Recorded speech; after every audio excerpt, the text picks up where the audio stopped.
groups are protected come what may. Amber Rudd. Thank you, Mr. Speaker. Existing electoral law seeks to control the spending and supervise the message whenever we go into elections. But does my right honourable friend share my concern that it may not be adequate to control and supervise the advertising and campaigning that takes place on social media, where most of our constituents are more likely to get the message and where it is so important to ensure adequate controls? Hear, hear. Thank you, Mr. Speaker. I appreciate my right honourable friend's concerns, and of course we're launching the consultation next year around electoral funding that I've already outlined in this session, and also looking to bring in digital imprint so that electors are very well aware of who is targeting them on social media. Questions to the Prime Minister. Dr. Rupa Huq. Number 1, please, Mr. Speaker. E. The Prime Minister. Mr. Speaker, the whole House will be shocked by the appalling news that 39 bodies have been discovered in a lorry container in Essex.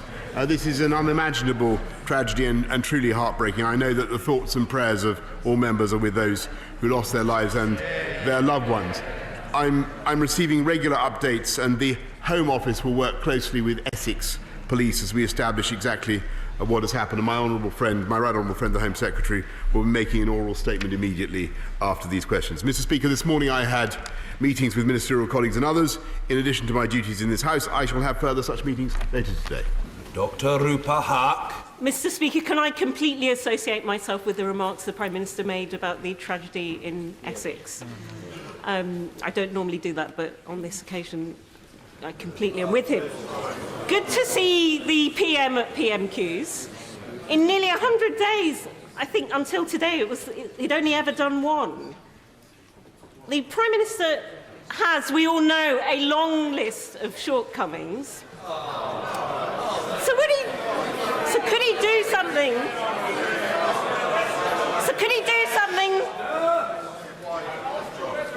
So please, could he do something about one that he does have some control of, and get rid of Dominic Cummings? Well,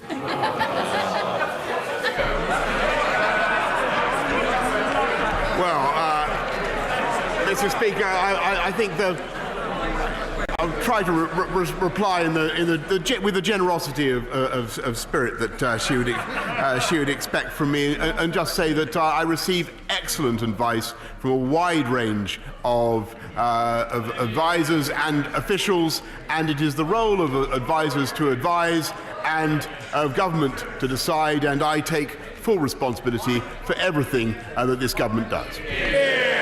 Patrick McLaughlin. My right honourable friend achieved what many said was impossible and negotiated a new Brexit deal which passed through this House last night. Does the Prime Minister share my regret that many in the party opposite, including the Leader of the Opposition, voted to delay us leaving with a deal on October the 31st once again?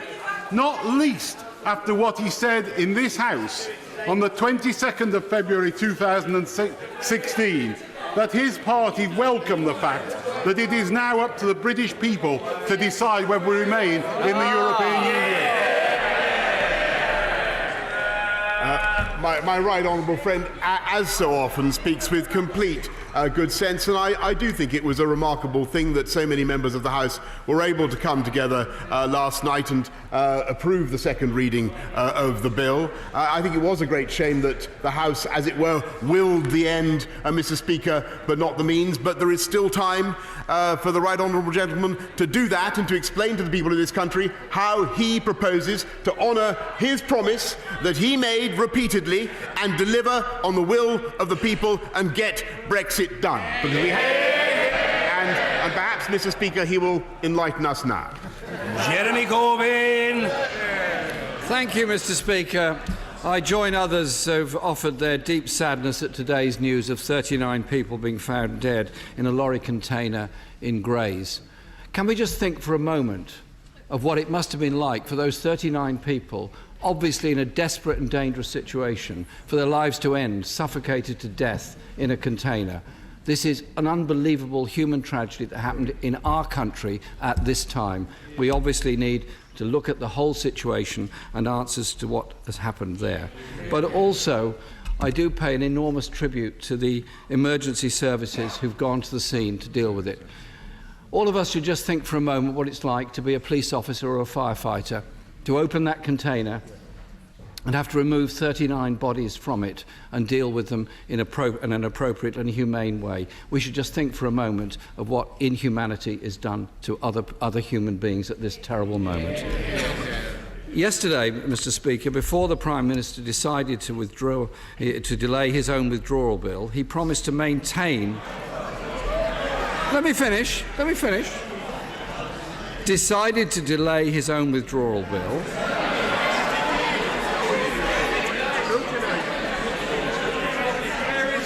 If you care to look at Hansard, you'll see what it says. He promised to maintain environmental, consumer and workers' rights. Why then did the Prime Minister have these commitments removed from the legally binding withdrawal agreement?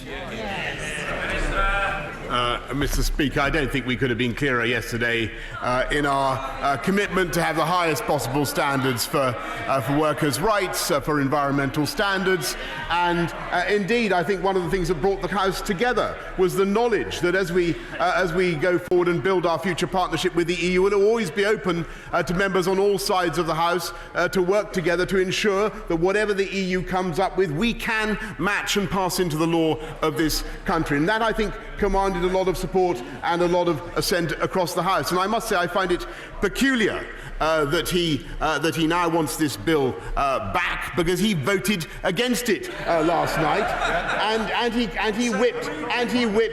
he whipped his entire Labour Party against it. And I think it was a remarkable thing that the House successfully defied his urgings and approved that deal. What I think we would like to hear from him now is his commitment to getting Brexit done. That is what the public want to hear.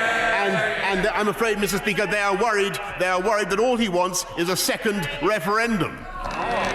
Jeremy Corbyn. The Prime Minister doesn't answer the question I put to him, which was about environmental, consumer and workers' rights.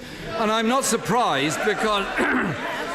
I'm not surprised, Mr. Speaker, because he once said employment regulation was backbreaking, and he voted for the 2016 Anti-Trade Union Act, which stripped away employment protections, and the provisions in the bill offer no real protection at all. Yesterday, in the Withdrawal Agreement Bill debate, the Prime Minister pledged that the NHS was safe in his hands. If that's the case, will he be backing our amendment today, which would undo the very damaging privatisation so much of our NHS? Mr. Speaker, I think I must say he's showing complete ignoratio elenchi, as we say, complete failure to study what we actually passed last night in that historic agreement. It is very, very clear that it is open to this House to do better where it chooses on animal welfare standards or on social protection, as indeed this country very often does. We lead the way. We are a groundbreaker. We are a groundbreaker, Mr. Speaker. We are a groundbreaker in this country, and I'm afraid to say that the Right Honourable Gentleman has no other purpose in seeking to frustrate Brexit than to cause a second referendum. As for the NHS, Mr. Speaker, this is the party whose sound management of the economy took this country back from the abyss and enabled us to spend another £34 billion on the NHS, a record investment, and Mr. Speaker, as I promised on the steps of Downing Street, to begin the upgrade of 20 hospitals, and as a result of the commitments this country is making, this government is making, 40 new hospitals, Mr. Speaker, will be built in the next 10 years. That is this party's commitment to the NHS. Order! Mr. Russell Moyle, you are an incorrigible individual. Yelling from a sedentary position at the top of your voice at every turn. Calm yourself, man. Take some sort of soothing medicament from which you will benefit. Mr. Jeremy Corbyn. Thank you, Mr. Speaker. 2 questions, and we're still waiting for an answer. Although we could do with it, we could do with the translation of the first part of his response. I hate to break it to the Prime Minister, but under his government and that of his predecessor, privatisation has more than doubled to £10 billion in our NHS. There are currently 20 NHS contracts out to tender. And when he's promised 40 hospitals, he then reduced that to 20, and then it turns out that reconfiguration is taking place in just 6 hospitals. And so these numbers keep tumbling down of his unfunded spending commitments that he liberally makes around the country. The Prime Minister continues to say that he will exclude our NHS from being up for grabs in future trade deals. Can he point to which clause in the withdrawal agreement bill secures that? Mr. Speaker, I must say to him that he is completely wrong in what he says about privatisation of the NHS, and I must resist this, because those 40 new hospitals, those 47,000 extra clinical staff, including 17,000 nurses, they weren't paid for out of private funds, Mr. Speaker. They were paid for by the NHS.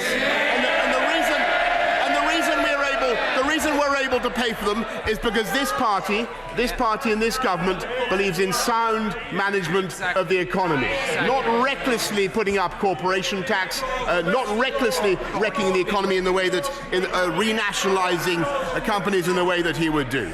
And he asks about the NHS in any future free trade deal, and I understand his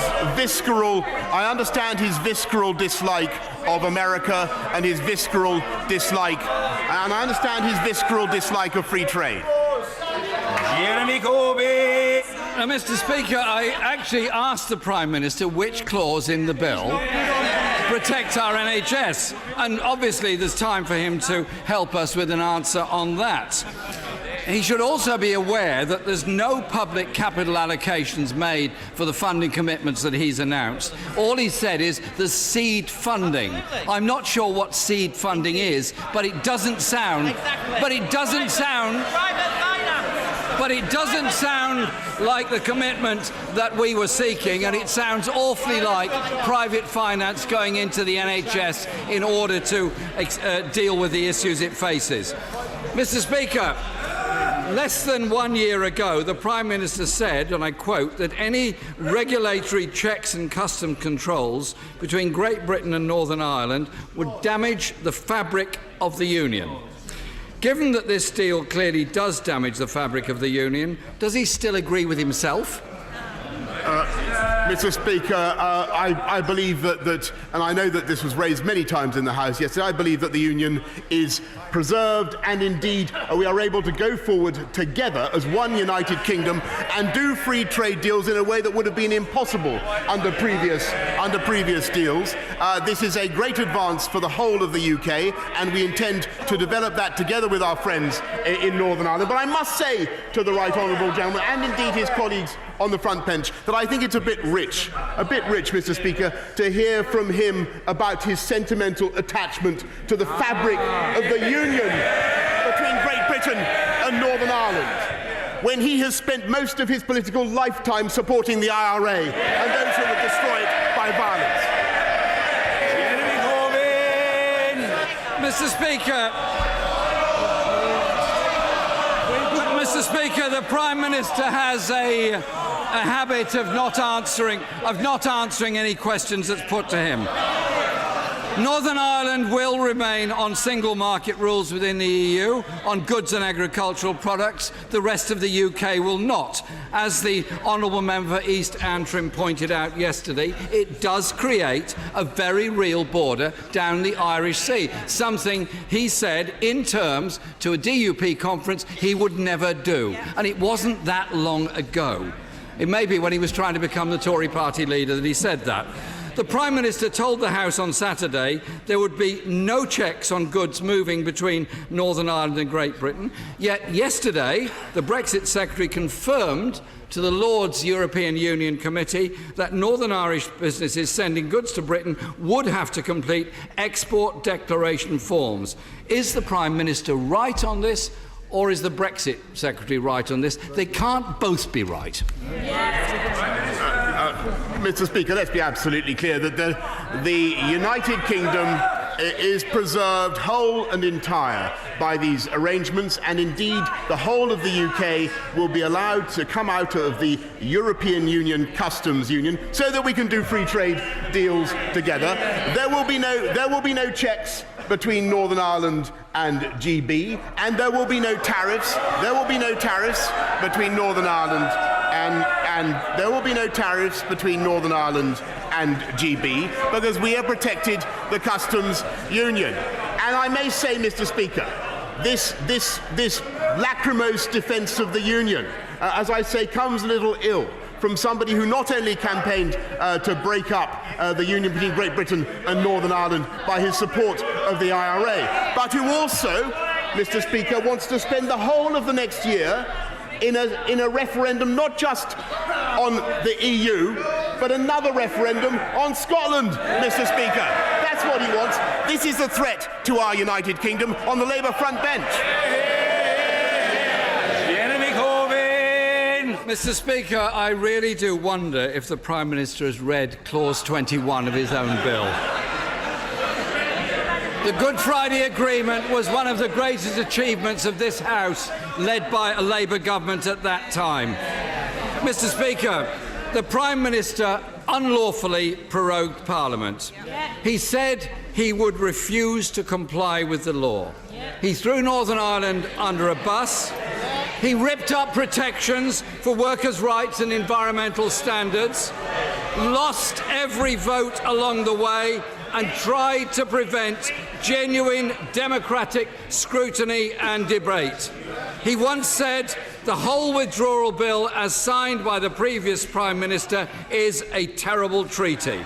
And yet this deal is even worse than that. Even if he's not that familiar with it, does the Prime Minister accept that Parliament should have the necessary time to improve on this worse than terrible treaty? Mr. Speaker, it is this government and this party that delivers on the mandate of the people. And I listened carefully to what the right honourable gentleman just said, but he said it before, Mr. Speaker. They said that we couldn't open the withdrawal agreement, and we did. They said we couldn't get rid of the backstop, and we did. They said we couldn't get a new deal, Mr. Speaker, and we did. And then they said that we'd never get it through Parliament.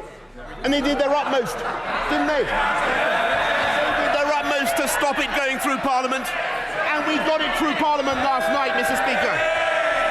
And this is the party and this is the government. This is the party and this is the government that delivers on its promises. We said we would put 20,000 more police officers on the streets of this country, and we are. We said we'd upgrade 20 hospitals, and we are. We said we'd uplift education funding around the whole country, and even more than that, Mr. Speaker, we are increasing the minimum wage, increasing the living wage by the biggest amount since its inception. This is the party, Mr. Speaker, that delivers on Brexit and delivers on the priorities of the British people. Order. There will be more of that, colleagues can be entirely assured. Closed question, Martin Vickers. Number 6, Mr. Speaker. Well done.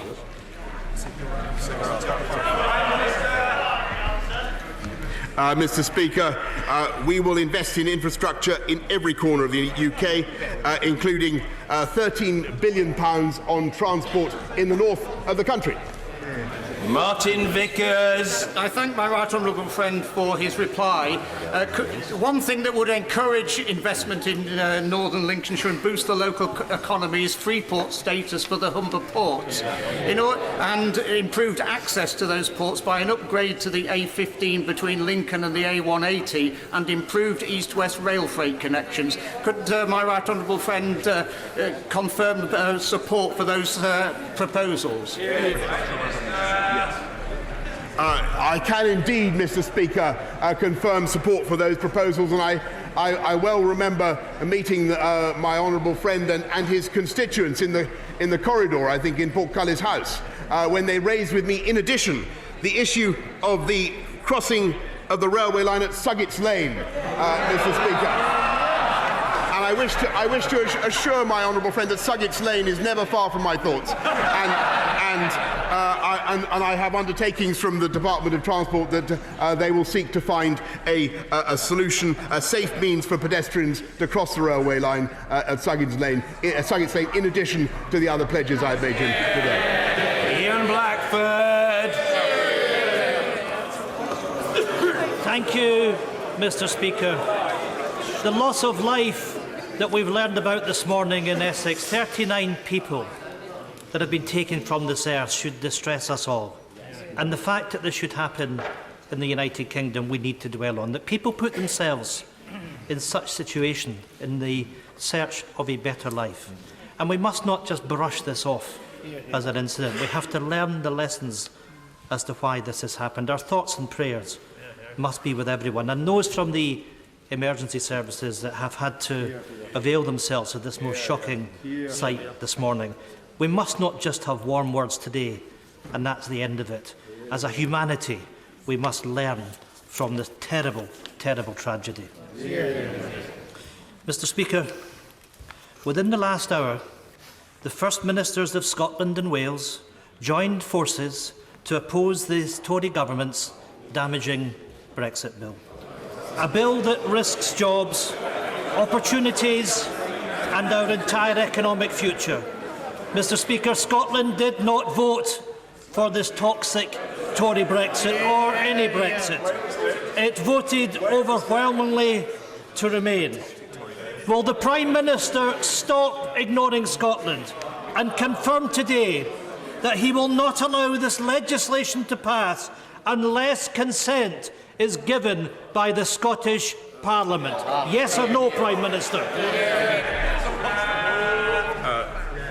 Mr. Speaker, I note very carefully what the right honourable gentleman had to say, but as he knows, the Scottish Parliament has no role in approving this deal. On the contrary, it is up to the people of this, up to the members of this Parliament to approve the deal. I'm delighted to say that they did. It didn't proceed, I think, with the support of many Scottish nationalist MPs, or any of them. But if he really still disagrees with this deal and he disagrees about the way forward, then can I propose to him that he has a word with other opposition parties and he joins our support for a general election to settle the matter. Ian Blackford. Well, there we have it, Mr. Speaker. The legislative consent that the Scottish Parliament is asked is meaningless in the Prime Minister's eyes. So much for the Respect agenda, so much for the message in 2014 that we were to lead the United Kingdom, that this was a union of equals, torn asunder by the disrespect of this Prime Minister. Mr. Speaker, well, they don't like the truth, but the people of Scotland have heard it from the Prime Minister today. Our Parliament doesn't matter. That's what this Prime Minister thinks of our government in Scotland. Mr. Speaker, last night, the Prime Minister was yet again defeated by this House. The Prime Minister said he would pull his bill. He hasn't. He wants Scotland to trust him, but how can we? Fired twice for lying. Found unlawful by the courts. The Prime Minister has sold Scotland out time and time again. Parliament, Scotland, cannot trust this Prime Minister. If the Prime Minister so desperately wants an election, Europe is willing and waiting. What's stopping him? He must now secure a meaningful extension and bring on a general election. Let the Scottish people decide our future in Scotland. Well, Mr. Speaker, what an exciting development. Perhaps he might pass some of his courage down the line. But on the point that he raises, Mr. Speaker, about our commitment to the Union, he should know that thanks to Scotland's membership of the Union, Scotland this year receives the biggest ever block grant, 1.2 billion, 200 million more secured for Scottish farming, thanks to the hard work of Scottish Conservative MPs, Mr. Speaker. And who is letting down Scotland? It is the SNP with their lackadaisical government, the highest taxes anywhere in the UK, declining educational standards, inadequate healthcare, and a European policy, a policy that would take the Scotland back into the EU and hand back control of Scotland's fish to Brussels. If that's their manifesto, Mr. Speaker, then I look forward to contesting it with them at the polls. Sir David Amis. When my right honourable friend was seeking to become leader of the Conservative Party, I was possibly the only one of our colleagues who asked him for anything in return for their support. I'm being charitable. I asked him for three things. One, that he would get Brexit done. Two, that he would make me a duke because my wife fancies becoming a duchess. And finally, something that the leader of the opposition certainly agrees with me, that Southend becomes a city. When will these things happen? Well, Mr. Speaker, I'm very grateful to my right honourable friend, and grateful to him, by the way, for his support, I may say. But I can say to him that our policy remains unchanged, that we should leave the EU on October the 31st, at the end of this month. Well, we will leave the EU on October the 31st. If we can make that, if our honourable members opposite will comply, and that is what I will say to the EU, and I will report back to the House in due course. On my honourable friend's other two requests of a dukedom, a duchess and a city, can I undertake, Mr. Speaker, through your order, to report back to the House on the progress that we're making. Mr. Barry Shearman.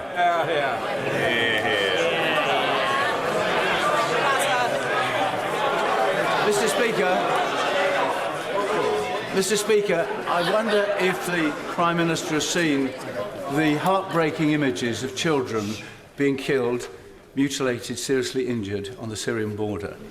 And will he, given that the Turks are members of NATO and old allies of ours, we fought with the Kurds, they're good and trusted friends, and the United States is a major ally of ours, and he has a good relationship with Donald Trump.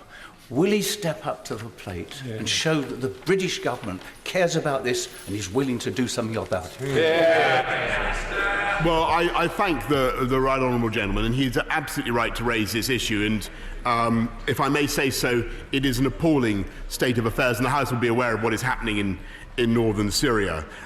This is something that the British government has actively deplored, and I have spoken to President Erdogan twice now, I think, both last weekend and this most recent weekend, on the matter, and urged him to cease fire, urged for a standstill, and everybody, I think, in the House shares the right honourable gentleman's feelings about the loss of civilian life.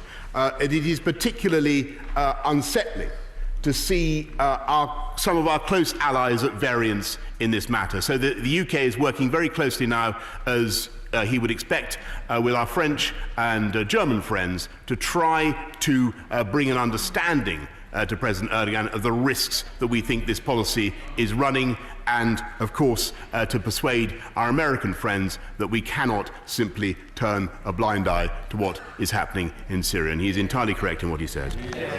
Jackie Doyle Price.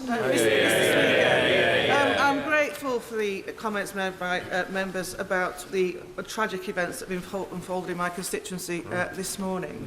To put 39 people into a locked metal container shows a contempt for human life that is evil. And the best thing we can do in memory of those victims is to find the perpetrators and bring them to justice. But would my right honourable friend join me in paying tribute to all those who attended the scene this morning that showed incredible leadership and professionalism? And let's remember, the scenes they witnessed will stay with them forever. Prime Minister. I entirely agree with what my honourable friend has said, and indeed what other colleagues already in this chamber have said today. It is hard to put ourselves in the shoes of those emergency services, as the right honourable gentleman opposite said, as they were asked to open that container and to expose the appalling crime that had taken place. And I must say, I do share her strong desire now that the perpetrators of that crime, and indeed all those who engage in similar activity, because we know that this trade is going on, all such traders in human beings should be hunted down and brought to justice. Brendan O'Hara. Mr. Speaker, in a dispute, diametrically opposing outcomes cannot be equally beneficial for both sides. So if the Prime Minister's great deal is so good for Northern Ireland seafood producers, allowing them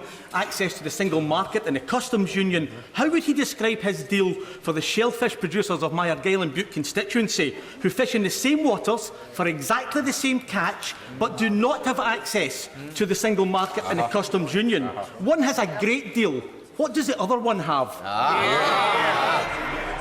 Mr. Speaker, that I can tell that the honourable gentleman that, of course, the fishing communities of Scotland have a fantastic opportunity by the end of next year to take back control of their entire coastal waters, all 200 miles, and to manage their fisheries in the interests of Scotland, and thereby to drive, if I may say so, an even better deal for even better access to European markets. And that is an opportunity that will be wantonly thrown away, Mr. Speaker, by the abject, servile policy of the SNP, who would hand back control of Scottish fishing to Brussels. Mr. Kenneth Clark. Mr. Speaker, yesterday my right honourable friend achieved the first landmark of his premiership by getting this House to vote by a comfortable majority in favour of Brexit. If he now proceeds in the reasonable and statesmanlike way I would hope for, then he can go on in a month or two's time to actually deliver Brexit before having a general election on the sensible basis of a mandate for a government on the fuller negotiations that will follow. So will my right honourable friend firstly get over his disappointment and accept that October the 31st is now Halloween, it is devoid of any symbolic or political content and will fade away into historical memory very rapidly. So will he, having reflected, let us know that he's about to table a reasonable timetable motion so that this House can complete the task of finalising the details of the withdrawal bill so we can move on a basis which might begin to reunite the nation once again for the future. Well, Mr. Speaker, my right honourable friend makes a very reasonable case. Alas, we cannot now know what the EU will do in response to the request from Parliament. I stress it wasn't my request, but a request from Parliament to ask for a delay. We are awaiting, Mr. Speaker, their reaction to Parliament's request for a delay. I think myself, I must respectfully disagree with my right honourable friend, perhaps not for the first time. I think it would still be very much in the best interest of this country and of democracy to get Brexit done by October the 31st. I will wait to see what our EU friends and partners say in response both to the request for a delay from Parliament, and also to the insistence by Parliament that they want a delay. I don't think the people of this country want a delay. I don't want a delay. I intend to press on, but I'm afraid we now have to see what our EU friends will decide on our behalf, and that is the result of the decision that he took last night.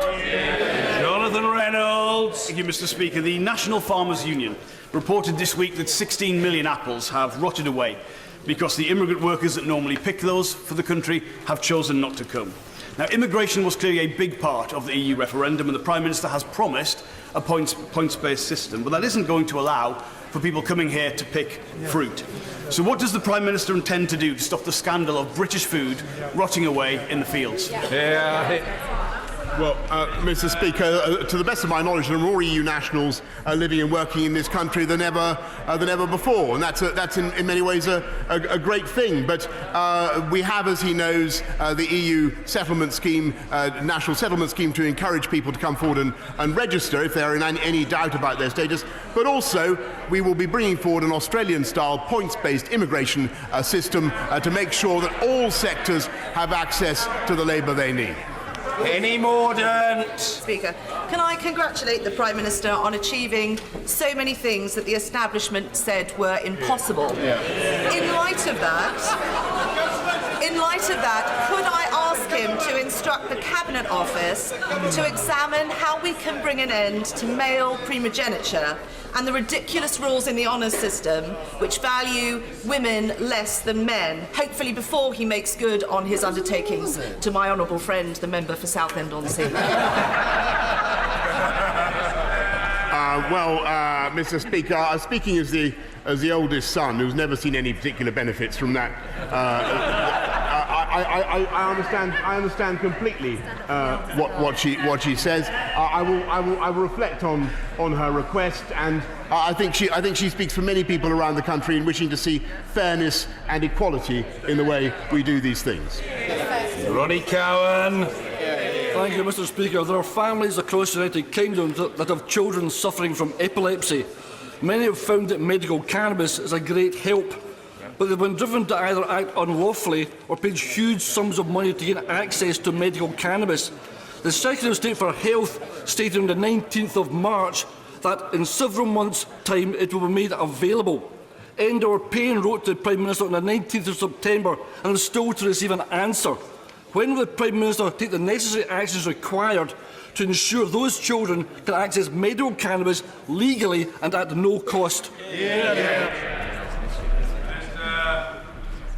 Well, Mr. Speaker, I understand the desperate difficulties that people who require the medical use of cannabis are going through, and of course it is, I think, right that we have changed the way we do things. The Chief Medical Officer and NHS England have made it clear that cannabis-based products can be prescribed for medicinal use. I think it must be up to doctors to decide when it is in the best interest of their patients to do so. But can I invite him, since I can tell that my answer is not satisfying, can I invite him I will take it up personally with him and also with the Secretary of State for Health so that he gets the satisfaction that he needs, and more importantly that his constituent gets the reassurance that they need.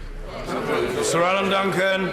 Mr. Speaker, when a high-profile person has been wrongly accused of a sexual crime and has had his livelihood and reputation destroyed, following which the police, it seems, would rather fight him in court than compensate him, might the Prime Minister consider making it clear to the police that it's their duty to address injustice rather than create and perpetuate it, and that they should pay compensation rather than waste taxpayers' money on malicious litigation designed to avoid doing so? Yes, Mr. Speaker, I completely agree with that. There is obviously a very difficult balance to be struck, because clearly we do not wish in any way to discourage the police from investigating and prosecuting offences wherever they may be, no matter how high the people in office may be. But nonetheless, where they do get it wrong, and where they have manifestly got it wrong, then there should be a duty upon the police not just to apologise but also to make amends.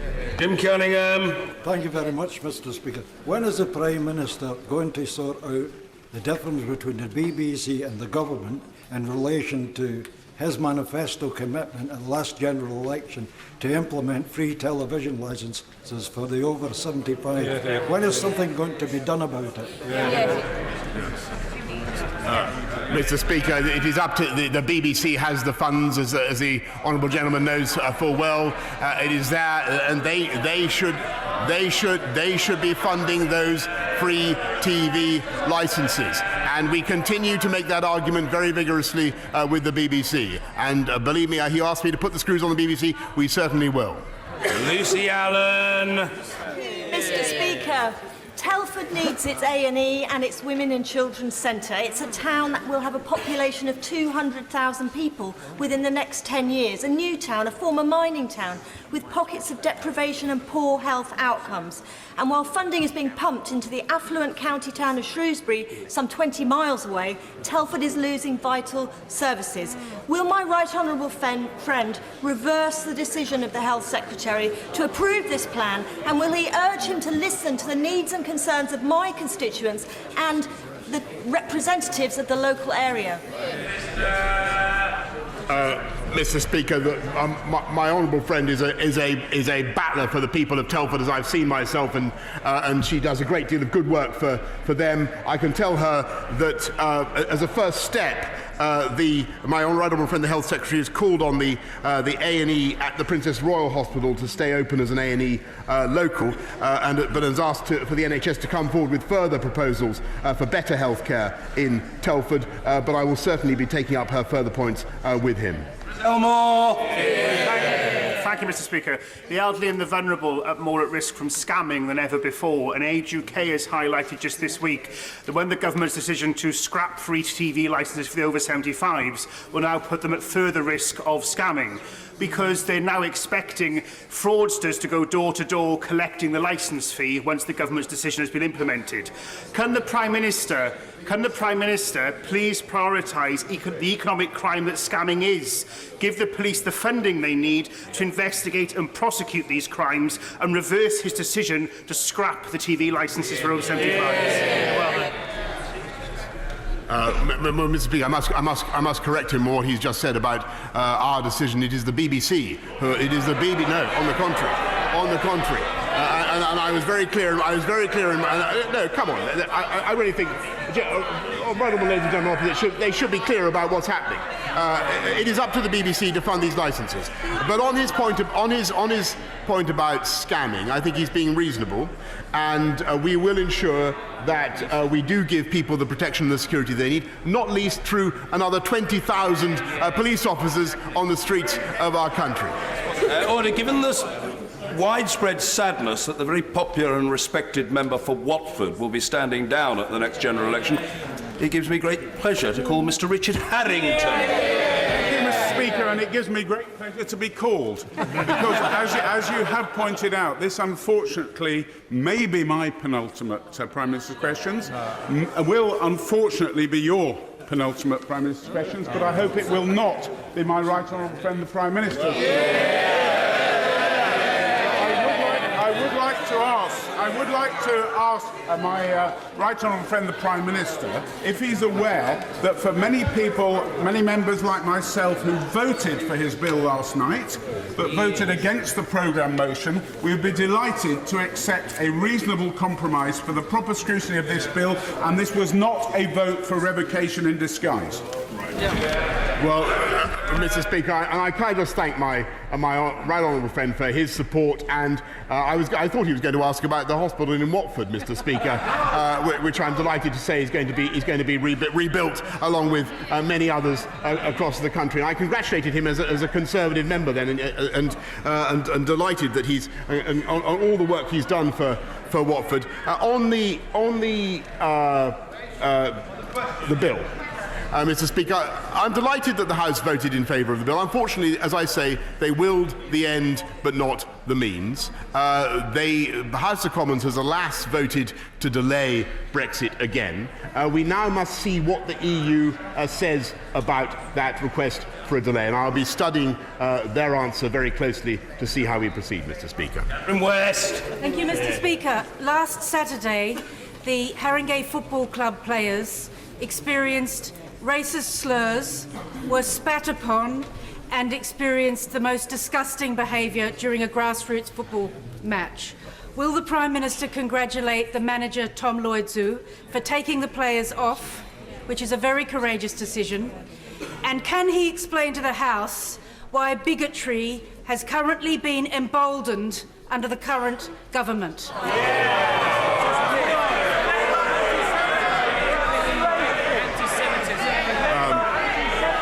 Mr. Speaker, I was with the honourable lady who, until her last point. I certainly think that racism in football is utterly disgusting and should be stamped out at every possible opportunity.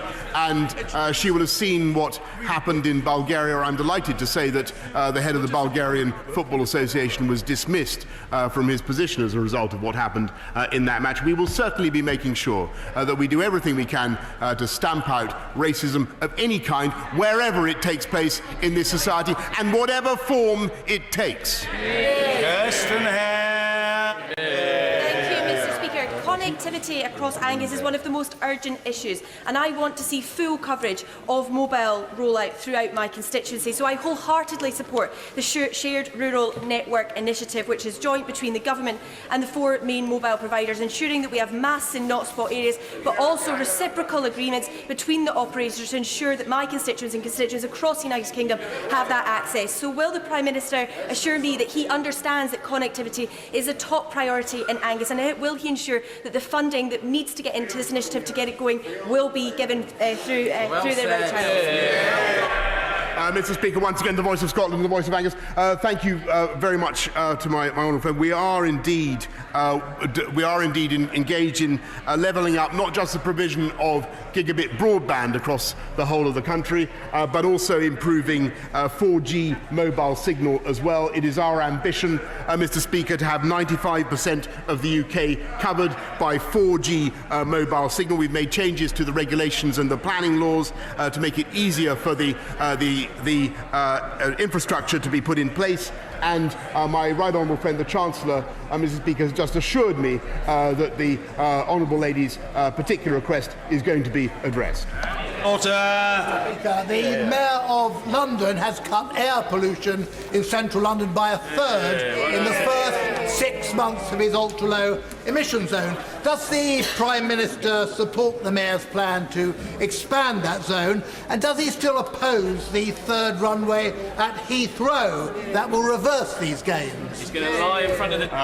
Well, Mr. Speaker, I'm as scandalised as the honourable gentleman about the failure of the Mayor of London to improve air quality, if that's what I understood him to just to say. When I was Mayor of London, Mr. Speaker, I just pick a period entirely at random. We cut NOx, we cut nitrous oxide emissions by I think 16%. We cut particulates by 20%, and I can tell him that this government has the most far-reaching ambitions of any society in the EU to improve air quality. And as for the Heathrow third runway, it remains the case that I have lively doubts about the ability of the promoters of that scheme, as I think he does, to meet standards of air quality and on noise emissions. And we will have to see how the courts adjudicate in that matter. Thank you, Mr. Speaker. In this House, we defend forever the right of peaceful protest. Yet on the 15th of August, and just 3 weeks ago, pro-Pakistani organisations held violent protests outside the Indian High Commission. This Sunday, there's the threat of 10,000 people being brought to demonstrate outside the Indian High Commission on Diwali, the most holy day for Hindus, Sikhs and Jains. What action is the government going to take to prevent violent protests this Sunday? Well, Mr. Speaker, I join my honourable friend who speaks very strongly and well for his constituency in deploring demonstrations that end up being intimidating in any way at all.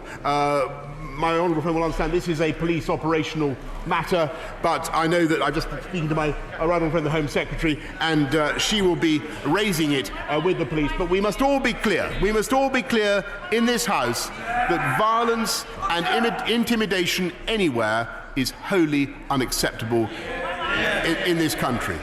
Hi, Gamesbury. Thank you, Mr. Speaker. Go on, Mike.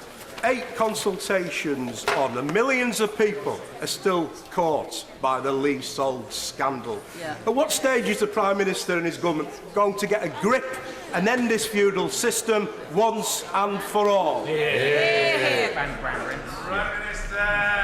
Mr. Speaker, I thank the honourable gentleman, and he raises something that is, I know, of great importance to all of our constituents, and we are delivering a very strong package of reforms. We will legislate to ban new leasehold houses and reduce future ground rents to zero. Reduce future ground rents to zero in all but exceptional circumstances, and we will close the legal loopholes that currently subject leaseholders to unacceptable costs. He raises a very important issue, and believe me, Mr. Speaker, we are on it right now. Main. Much, Mr. Speaker.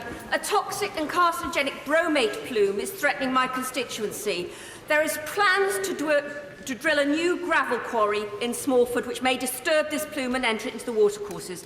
Can I ask his good officers to use influence with ministers to make sure the Environment Agency does not allow quarrying on this gravel pit until the bromate plume has been fully assessed and its toxicity? I thank my honourable friend for raising that point about the toxic bromide plume. It reminds me of the various emanations that we sometimes hear from some parts of this House. I will get on immediately to the Environment Secretary and make sure that he takes it up in the way that she... Thank you, Mr. Speaker. Women who face sexual abuse often stay silent and suffer alone. They blame themselves for the shame and guilt that they feel. They break down and cry alone because they feel no one will ever believe them, and they fear repercussions if they speak out. The fear of not being believed means brave women put on a smile and go about their daily lives, an example of which we heard from my colleague, the member for Canterbury. This very silence provides the perpetrators of that abuse the very get-out-of-jail card they need. Today, I ask the most powerful man in the United Kingdom one simple question. Does he agree with me that any woman who is subjected to sexual abuse of any kind should be believed, yes or no? Mr. Speaker, I think she raises, if I may say, an absolutely crucial issue that I think many people in this country feel is not being sufficiently addressed, and that is one of the reasons why we've expanded the provision of independent domestic violence advisors, independent sexual abuse advisors, because I do think that every woman in this country who is a victim or a potential victim of domestic violence or sexual abuse should feel that she has the certainty of knowing that there is somewhere she can go, someone she can turn to for reassurance and support. It is absolutely vital as a society that we do that. And I would say also that I do not believe that as a country we are doing enough to bring rapists to justice. I think the level of successful prosecutions for the crime of rape is frankly inadequate. And I wish to raise that with the criminal justice system because I've looked at the numbers. They are not going in the right direction. Women must have the confidence that their crimes of domestic violence and sexual abuse are treated seriously by our law enforcement system. Mr. Speaker, Like me, I know the Prime Minister is a big supporter of Spaceport Cornwall, where we aim to be launching satellites into space from Europe's first horizontal spaceport by 2021. But in order to achieve this, we need government agencies to ensure that the contracts and regulations are in place. So will the Prime Minister use his offices to ensure that the UKSA and CAA have the resources they need and work at pace to make the most of this exciting opportunity? Very good. Very good. Well, Mr. Speaker, I congratulate my honourable friend on what he's doing to promote the prospects of this new spaceport in Newquay that this government is constructing, and I think he's doing an excellent, outstanding job. And as he knows, Mr. Speaker, I think we all have a favourite candidate for the person who might be best placed to trial one of the new vessels that we propose to send into space. So if it's a horizontal spaceport, Mr. Speaker, I'm anxious it will take off at a horizontal trajectory. In which case, even if we were to recruit the right honourable gentleman opposite to be the first pilot, there is a risk he would end up somewhere else on the earth. But maybe Venezuela would be a good destination. Stuart Hosey. Thank you, Mr. Speaker. I am in favour of the EU single market. Hear, hear. I would vote for the EU single market. Did you hear that? Indeed, if the European Union didn't exist, we'd probably have to invent it.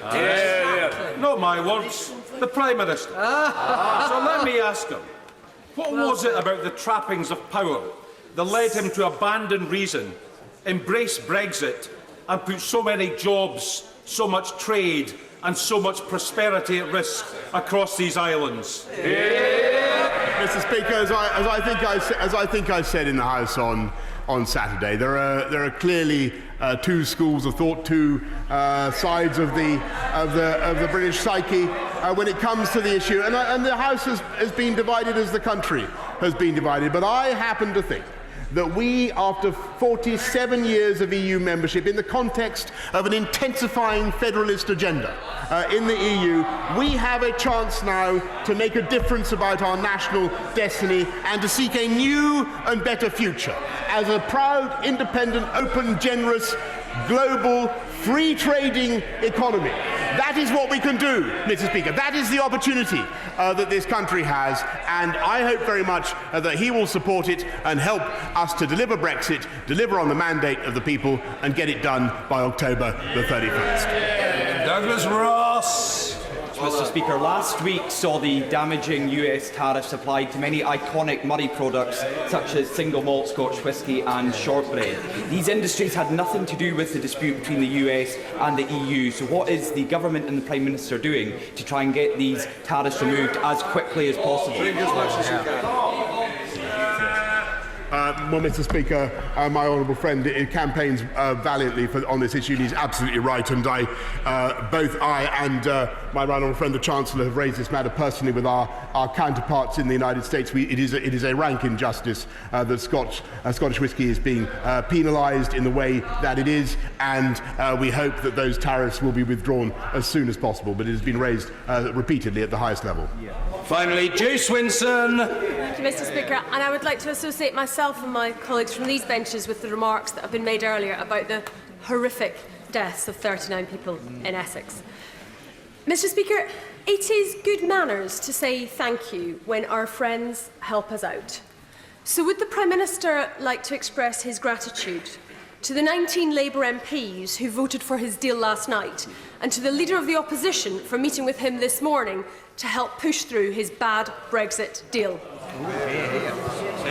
Well, Mr. Speaker, I'm grateful to the honourable lady for giving me that opportunity, and I do indeed express my gratitude. I think I did last night, and I'm happy to repeat again today, for the avoidance of doubt, to all members of the House who have so far joined the movement to get Brexit done and deliver on the mandate of the people. I don't think I can yet count her in that number. Perhaps I could ask her in return to cease her missions to Brussels, where she is, to the best of my knowledge, been asking for them not to give us a deal. I think that was a mistake. that was a mistake. They have given us an excellent deal, and I hope very much, in the cross-party spirit that she supports, that she will endorse that deal. Order. No, I say to the honourable gentleman in all courtesy that points of order come later. I'm playing for time as members beetle out of the chamber before I call the Home Secretary, so I merely note en passant that there is a distinguished orthodontist observing our proceedings today, accompanied by his splendid wife. Very warm welcome to the House of Commons. Very good to see you. And momentarily, when members have completed their beetling out of the chamber quickly and quietly, we will be able to proceed with the statement by the Secretary of State for the Home Department. Statement, the Secretary of State for the Home Department, Secretary Priti Patel. Thank you, Mr. Speaker. Following the tragic discovery of 39 bodies in a shipping container in Essex this morning, I want to take this opportunity to update the House on the facts that are available so far. At 1:40 a.m. this morning, Essex Police were alerted to an incident at the Waterglade Industrial Park, Eastern Avenue, Grays. At the scene, Essex Police discovered a lorry container with 39 bodies inside. Early indications suggest that 38 of those found were adults and one teenager. From what police have been able to ascertain so far, is that the vehicle is believed to be from Bulgaria and entered the country at Holyhead, North Wales, one of the main port or ferries from Ireland, on the 19th of October. Essex Police, Mr. Speaker, have now launched a murder investigation. A 25-year-old man from Northern Ireland has been arrested on suspicion of murder. He remains in police custody as inquiries will now continue. I think the whole House will agree that this is a truly shocking incident. My thoughts and all thoughts and condolences are with the victims and their loved ones at this utterly terrible time. And I'm sure the whole House will also convey their condolences at this sad time.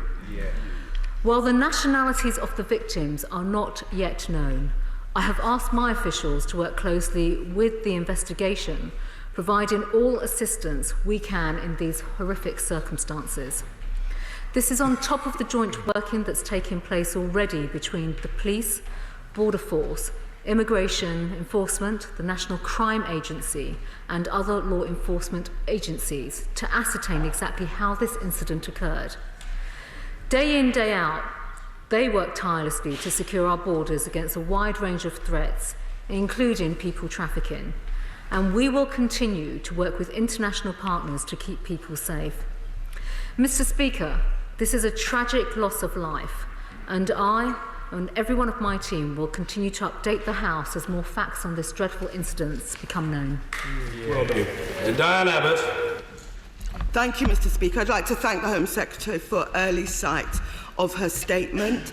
Any death under these circumstances is truly appalling. The fact there have been 39 reported deaths in this incident is a terrible tragedy, one of the worst of its kind.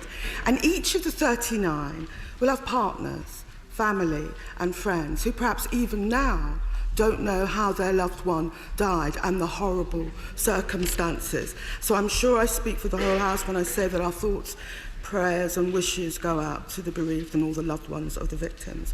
I would like to commend the emergency services for their work and also share with the member for Thurrock the horror that these emergency service workers will have seen sights that will live with them forever.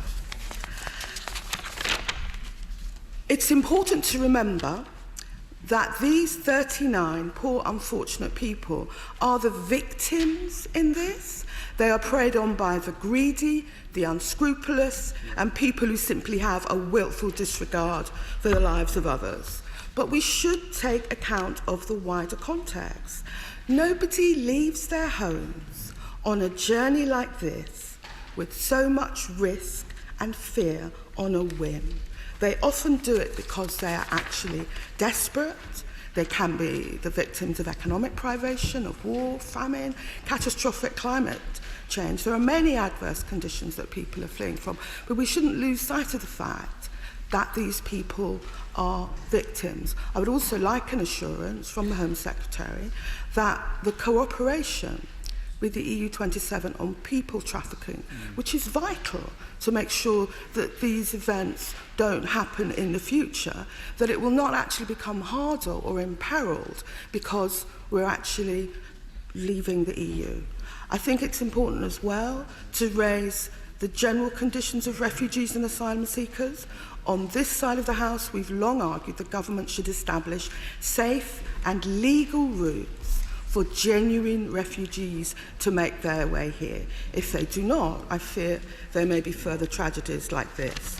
When one thinks about the events of this incident, when one thinks about how these people died, how terrifying their death must be, we should always remember when we're talking about migration, refugees and asylum, these people are people, and there is an obligation on us to make sure that where these people are moving legally, we do provide safe and legal routes. Yeah. Secretary. I thank the Right Honourable Lady for her comments and her reflections following this tragic incident this morning. And she, of course, is right. There are a number of points that she has made in terms of our emergency service workers who are dealing with this whole incident on the ground. And, of course, we'll be working now collaboratively with part of the investigation teams, not just with Essex Police, but also with the National Crime Agency, Border Force and many others to look now to further this appalling investigation. I think it's important, Mr. Speaker, to just emphasise a few other points, because this is now a murder investigation. We are still ascertaining various facts. But I think in terms of the sheer humanity and the circumstances which we all find ourselves in, and following the deaths now of 39 individuals, that there are some fundamental points in terms of potential links to criminality, but also what we should be doing as a country in terms of making sure that we stand by those who really should not be trafficked in any way whatsoever. And as a country, we lead the world in many of our own ways of working internationally through modern day slavery and through our own legislation too. But I think fundamentally, Mr. Speaker, there is always the point of international cooperation and collaboration. We must never lose sight of that. Whether, as the Right Honourable Lady has said, whether it's with our EU counterparts, but also our international counterparts as well, through many of the multilateral forums that we are working with to prevent upstream migration, to prevent illegal human trafficking, all the terrible things that we want to stop and prevent. But at the end of the day, do the right thing as a country as well to ensure that we uphold the right kind of values. So particularly those that are fleeing war zones, conflicts, some of the most horrendous situations that we see in the world, to ensure that we are able to give people asylum in the right kind of way, which is exactly what we do. Jackie Doyle-Price. And I thank my right honourable friend for her statement. I'd particularly like to thank for the offer that she's made to make her resources available to identify these people, because the fact of the matter is that the loved ones of these people have no idea of what's happened to them. They think their loved ones have gone to a better life, and that is an absolute tragedy. I should also say, sadly, this is not the first time that we found people in metal containers in my constituency. I'm really sorry to say it's all too regular an occurrence, and it was only a matter of time before that would end in tragedy. And could I just endorse what my right honourable friend has said? This is now a multinational problem that we need to fix. We will not be able to stop people trafficking just from this country alone. This is something that really needs to be worked on with international partnerships to make sure we root these evil people out who are making and profiting from people's hope and actually putting them into misery. I'd like to thank my honourable friend for her very considered remarks in light of what has happened in her constituency today. And I think also we should reflect upon the fact that this is not the first example of such a horrific incident in her own constituency, and she will know as well this was in an industrial park, but actually because she has ports as well, there have been previous equally horrific examples in the past too. And she is also right to reflect upon, as she did to the Prime Minister earlier on, in terms of the work of the emergency workers, those that are on the scene, who will witness such horrors, and those will live with them probably for the rest of their lives, in fact. And we owe it to them, actually, to provide them the support that they need post this event. But there is a fundamental issue here. We as a government are naturally always committed to working with our law enforcement partners, but multinational agencies, to prevent all sorts of things of this nature ever materialising and happening. We are committed to breaking up criminal gangs. We do, of course, work upstream. We do, of course, work with our international partners. And I think, Mr. Speaker, if I could just highlight a few examples. Previous governments have committed, obviously, to legislation such as the Modern Day Slavery Act. In fact, our previous Prime Minister very much campaigned for that and secured that. But having myself worked within the international sphere through my work in DFID, and obviously DFID themselves are doing a great deal now when it comes to upstream work, working through our multinational agencies, working through the United Nations and other organisations too. There is so much more that we can do internationally, because the fact of the matter is where there is global instability, where there's a great deal of displacement, we see such awful events like this happening. Stuart C. MacDonald. Mr. Speaker, I thank the Home Secretary for her statement, and I think we all share the same sense of shock and horror at this unspeakable tragedy and terrible crime. The thoughts and prayers of my party are certainly also with the victims and their families, and we wish Essex Police and their partners every success in bringing to justice those who are culpable. But, Mr. Speaker, as a spokesperson for the Northern Ireland Freight Transport Association has pointed out, the route that this vehicle took in this case appears unorthodox, and he raised the prospect that it had been designed to avoid increased security at Dover and Calais. So as she ponders a response to this horrific event, will the Home Secretary accept the general point that focusing security and checks on one route is not going to work if security and checks elsewhere are weaker? And most importantly of all, will she accept that a sole focus and obsession almost on border securitisation will never stop desperate people using desperate means and routes to try to get here? In fact, such a focus simply means desperate people taking even more desperate and dangerous routes. And finally, will she accept that it's crucial that we are also generous in responding to this tragedy in the way that we provide safe legal routes for those with strong connections and ties to the UK, the very people who are most likely to risk their lives? Will she accept that there is much more this country can do to provide such safe legal routes through schemes like Dublin, family reunion, relocation and resettlement? Well, I thank the honourable gentleman for his remarks and the questions that he's posed too. I'm sure he will recognise, as will the whole House, that obviously the United Kingdom is very proud of its record when it comes to a lot of the work on national resettlement schemes.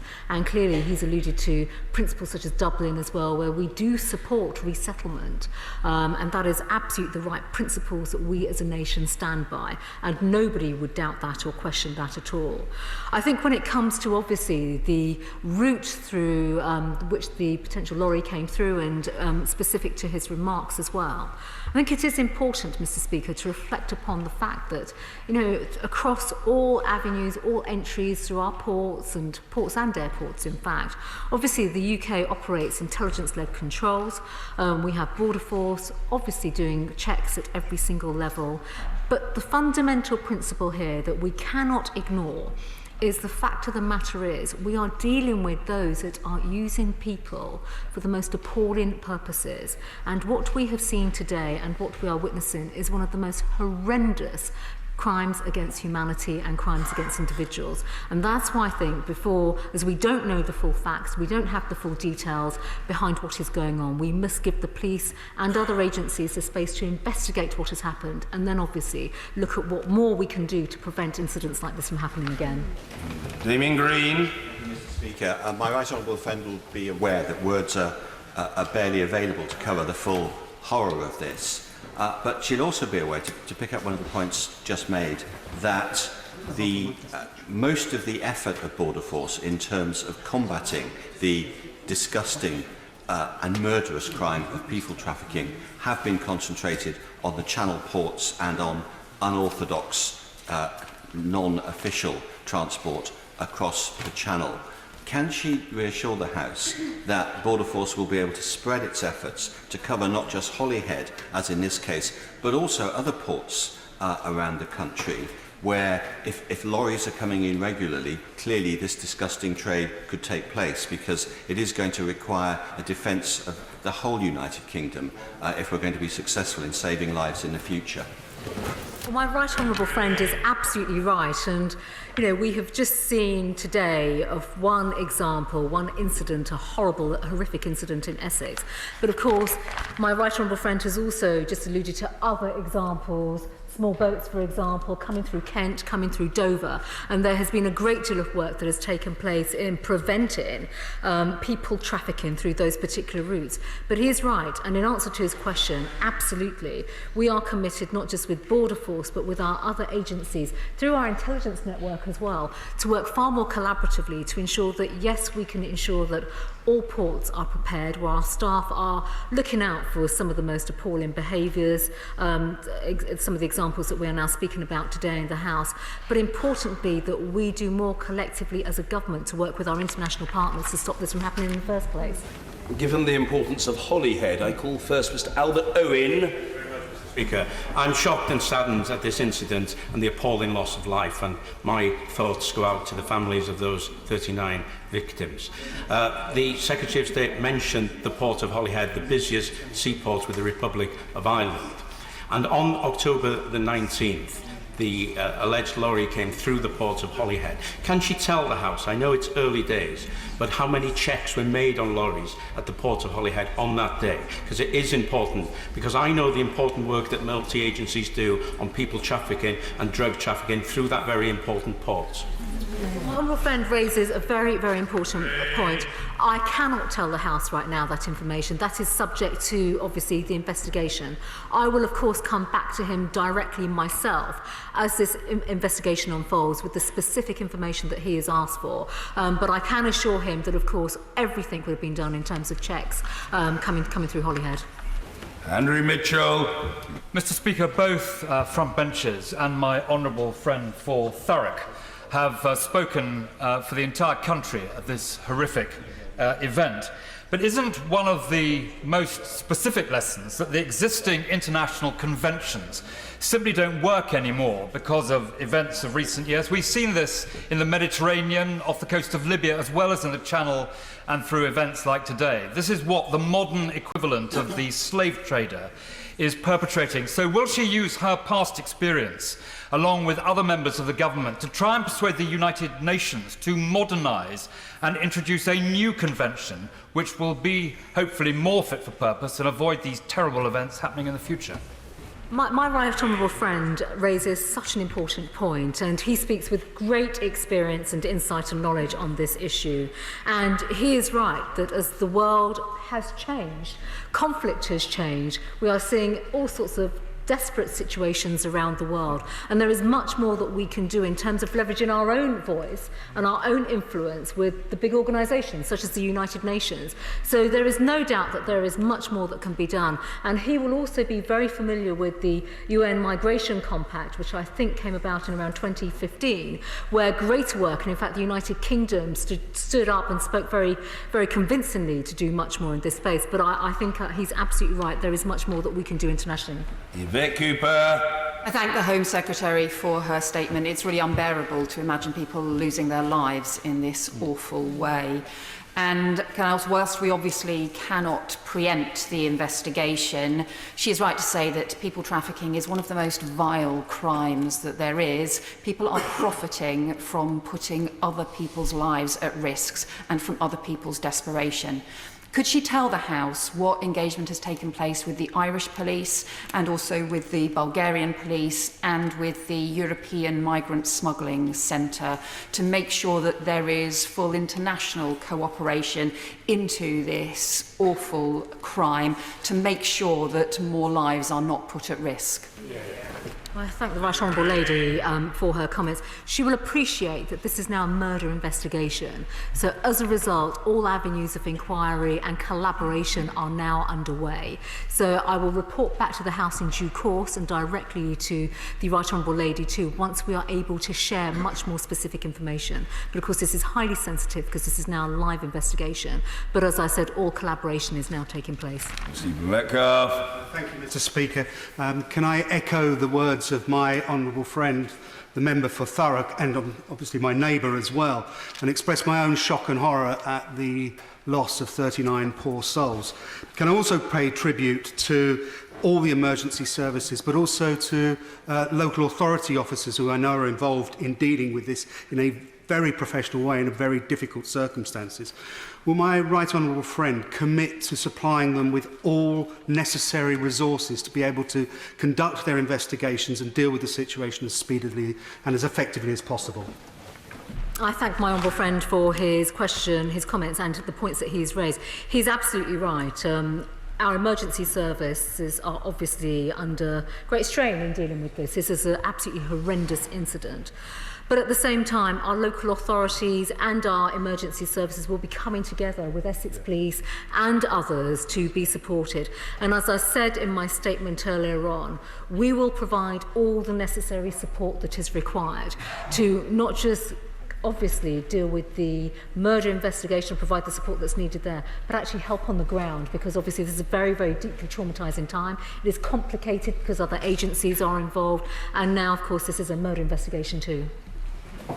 Christine Jardine. Thank you very much, Mr. Speaker. I share the horror and sadness at the news of these deaths, which it's unimaginable what the individuals concerned must have gone through.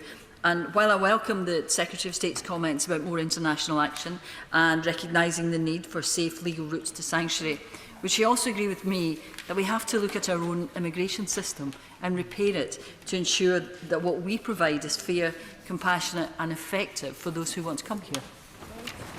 I thank the Honourable Lady for her comments about what has happened. I think today is actually not the place to be talking about an immigration system at all. We have migration challenges that we are seeing around the world. People are being displaced in record numbers, and many are being displaced and preyed upon through some of the most appalling behaviours through criminal gangs and organised gangs. So I think at this particular stage, we want to, and it's right that as a country we work with all our partners, both domestically and internationally, as well as law enforcement agencies, to do our utmost to stop this horrific crime. Yes, well, the sound was quite melodic, but it was still disorderly. Sir Mike Penning. Mr. Speaker, I had the pleasure as a firefighter serving at the old fire station in Hog Lane in Grays. And when the firefighters and other emergency crews went on duty last night, never in their wildest dreams would they have expected to witness the sort of trauma that they saw when that container was open. And it won't just be the emergency services, it will be the local authority workers, and even the mortuary attendants would never ever have seen that sort of destruction of life coming through. So can I ask the Home Secretary, not just for now, but going forward, that all the support in post-traumatic stress is there for them, because it doesn't always show straight away, sometimes months and years ahead, as I've experienced with my colleagues already. Thank my right honourable friend for his remarks, and he speaks with great personal insight and experience about this, and he is absolutely right. The trauma of even being part of a recovery and emergency service following an incident like this will just be shattering for all individuals that are involved. And there is a very important point here, Mr. Speaker, that I think for anyone that works in a frontline service, an emergency service, when an incident like this happens, and other incidences too, where people are involved, where life-saving is involved, it is a fact that trauma comes back to people later on, post-traumatic stress, and therefore we not just will be investing, but ensuring that we're supporting those very individuals that are really just doing so much work locally today. David Hanson. This is an act, Mr. Speaker, of unconscionable criminality organised by gangs across Europe. I just want to ask the Home Secretary whether she has approached Europol of which we are still a member, and who have at their heart a plan for 3 years to tackle criminality in gangs and cooperation across Europe to track down the perpetrators of this type of crime. I'd say to my honourable friend that we always work. I mean, this is now a murder investigation, so this is a live investigation. So all agencies would be activated in terms of sharing information and working together. But I think the additional point to make as well is the one that he's raised too. There is a degree of organised criminality here. And whether it's in Europe or whether it's outside of Europe, we will always stand firm against this and make sure that we collaborate with all our partners. Sarah Newton. Mr. Speaker, these international, serious and organised crime gangs who are trading in weapons and drugs and humans are ruthless. And we need to be as ruthless in our prosecution of these people. We have to end this wicked trade in human misery. And I saw firsthand the huge efforts in the Home Office working with our international partners across Europe to tackle this issue. But could I ask her to redouble our efforts in those countries like Bulgaria, like Romania, where so many people are coerced or bribed or persuaded to participate in this human trafficking to prevent them from doing it?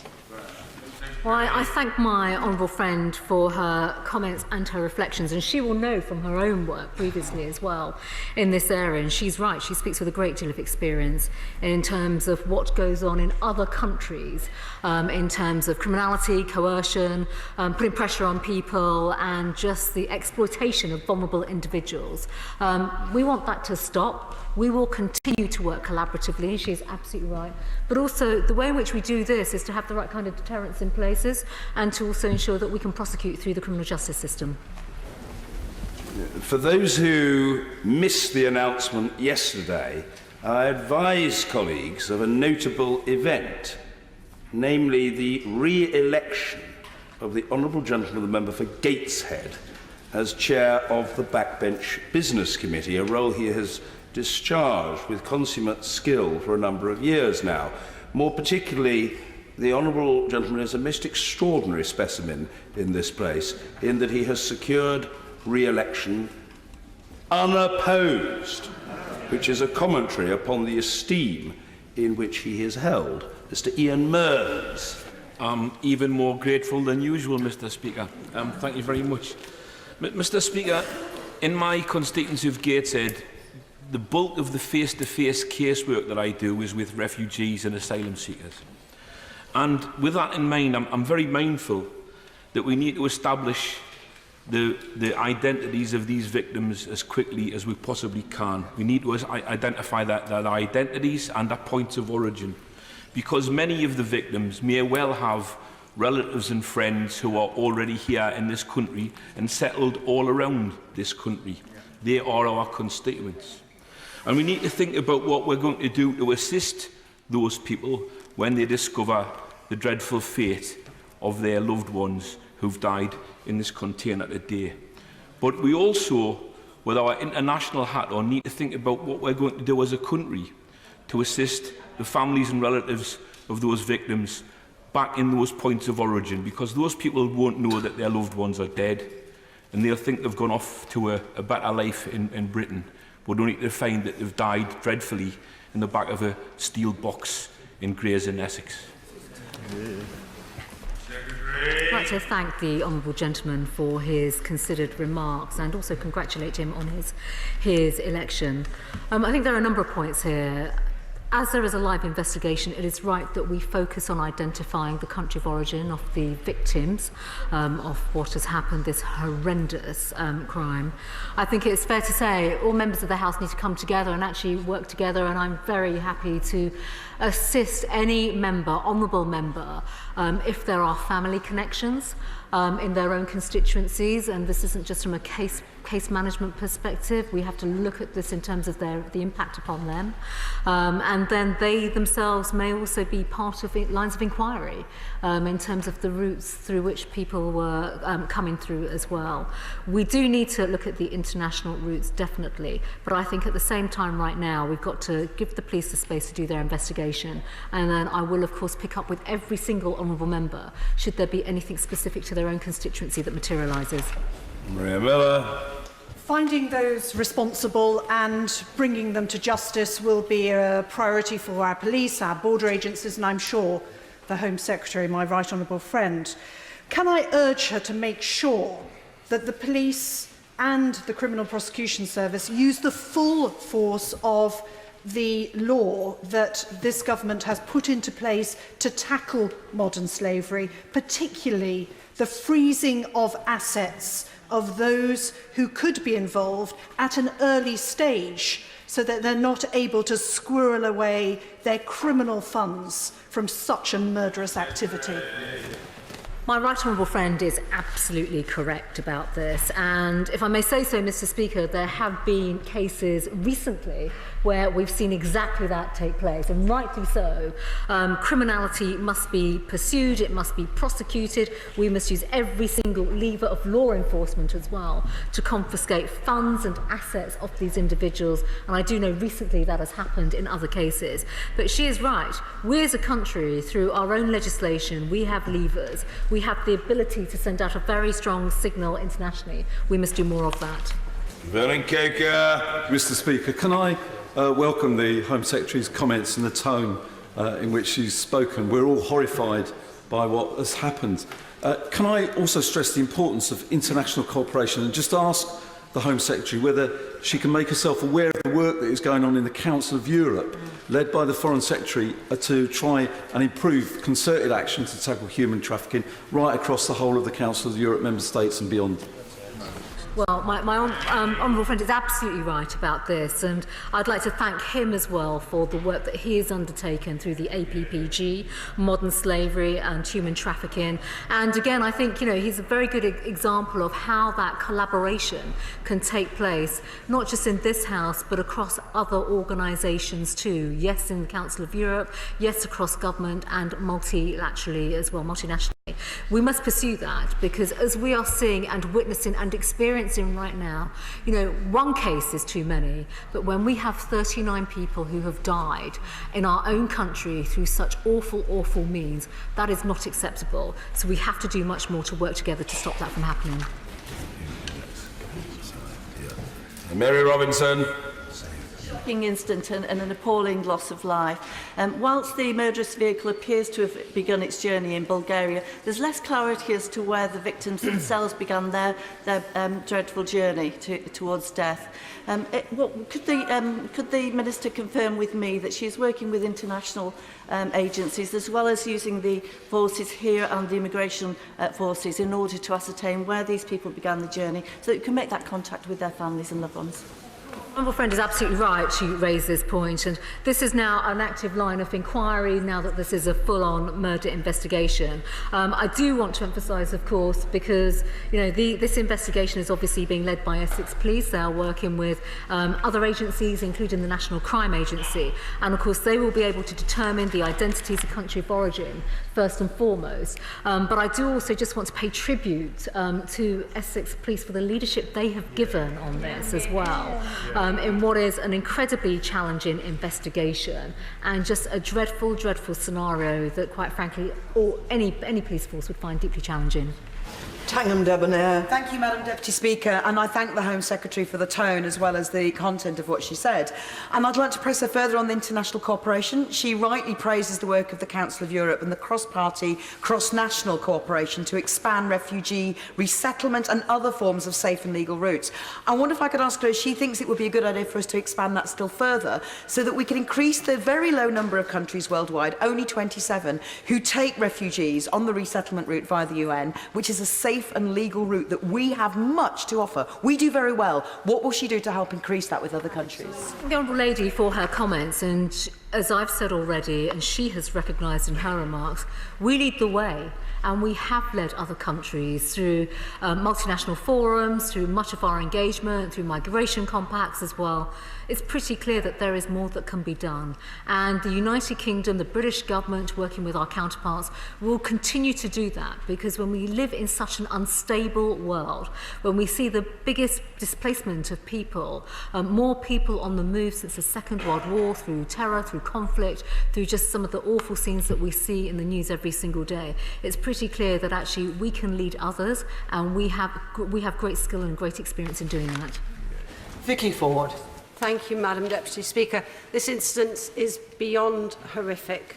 And can I thank the Member of Parliament for Thurrock, who I think has spoken for all the people of Essex today.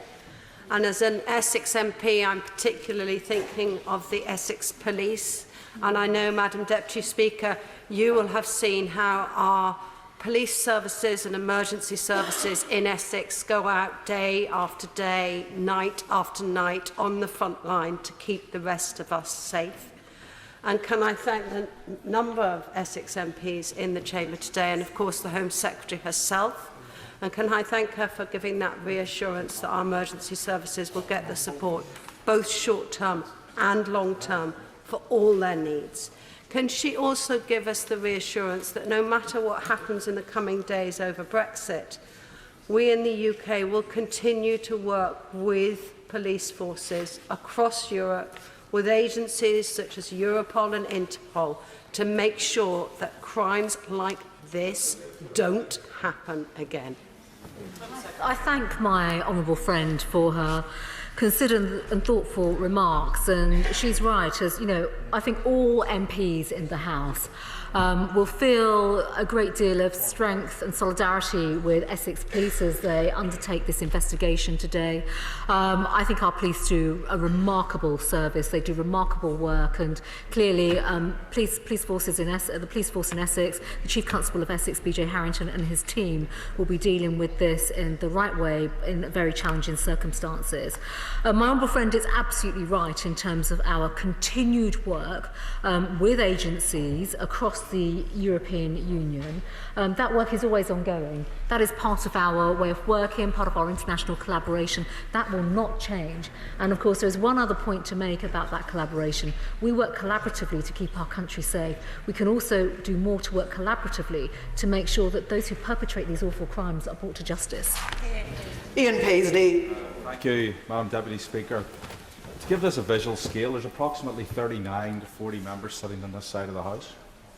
And I think that just gives us something to measure this by in terms of the sheer loss and devastation that has been created here. Without prejudice to the investigations that the Home Secretary has announced today, will she be able to look further into paramilitary and organised crime in Northern Ireland that uses these unauthorised and illegitimate transport and trade links to carry out their own horrible and despicable crimes, and see what additional measures need to be placed both on our own existing border in Northern Ireland and in cooperation with the Garda Síochána on their ports in the Republic?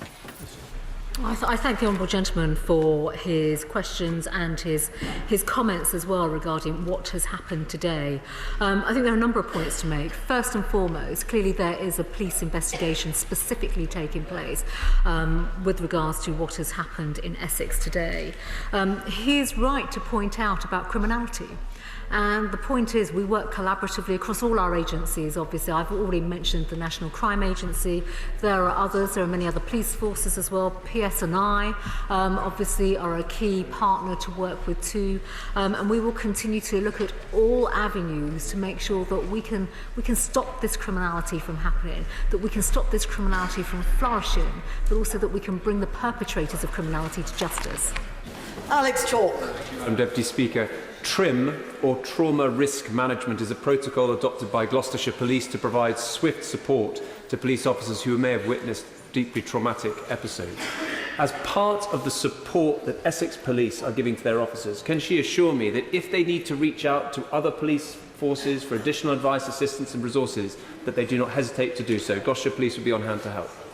Well, let me thank my honourable friend and thank Gloucestershire Police as well for that offer of support. He is right to point out about trauma management because all police forces provide a form of trauma management as well. But I will absolutely pick that up with the Chief Constable of Essex myself to ensure that all officers that are involved in this investigation in this case are supported in the right way. And if we do need to go elsewhere to work collaboratively with another police force, we will certainly do so. Anna Soubry. Deputy Speaker, the Prime Minister, the Leader of the Opposition, the Right Honourable Lady have clearly expressed, I think, the nation's concern and horror at what has happened. It's a terrible tragedy. Of course, there is a continuing an investigation being conducted by the police, so we shouldn't speculate, but I think we are all entitled to reach a number of conclusions as to what's happened, and it's not the first time that it has happened, and we must be absolutely sure that we do everything we can to make sure it's the last time. I think we all strongly suspect that this will be an international operation that won't just be confined to the European continent. It may well go well beyond, and it will require a huge and complex investigation, because undoubtedly there will be a very long, complex chain of criminality that has resulted in this terrible incident. So can the Home Secretary give us an assurance that all the agencies in this country will have all the resources that they need to do a full and proper investigation, bring those people to justice, and hopefully it will be the last time? Right Honourable Lady, and she is absolutely right. I think the focus of my comments have been very much upon that collaboration across all agencies, but other countries too, where other agencies are based. And I think, Madam Deputy Speaker, one of the points that I should make and refer to is not just the agencies based in the UK, but other international agencies. Our level of collaboration is first class, and that is something where we will bring that skill set together and, of course, ensure that all the resources are in place so that we can absolutely bring the perpetrators to justice, but importantly, stand up for those victims who have lost their lives through this incident. Gareth Johnson. Thank you, Madam Deputy Speaker. Madam Deputy Speaker, this was clearly an awful tragedy. The people that were in that container would have endured an unimaginable experience. It also would have had a profound impact on the emergency services who attended the scene in the early hours of this morning. So can I echo the comments of a number of members in the chamber today that they need to be given the support that's available and necessary. No amount of training can prepare an emergency worker for this experience, and I know that the Home Secretary cares deeply about the people of Essex and its emergency services, so can she commit to ensuring that support is given both in the short term and in the long term for these people?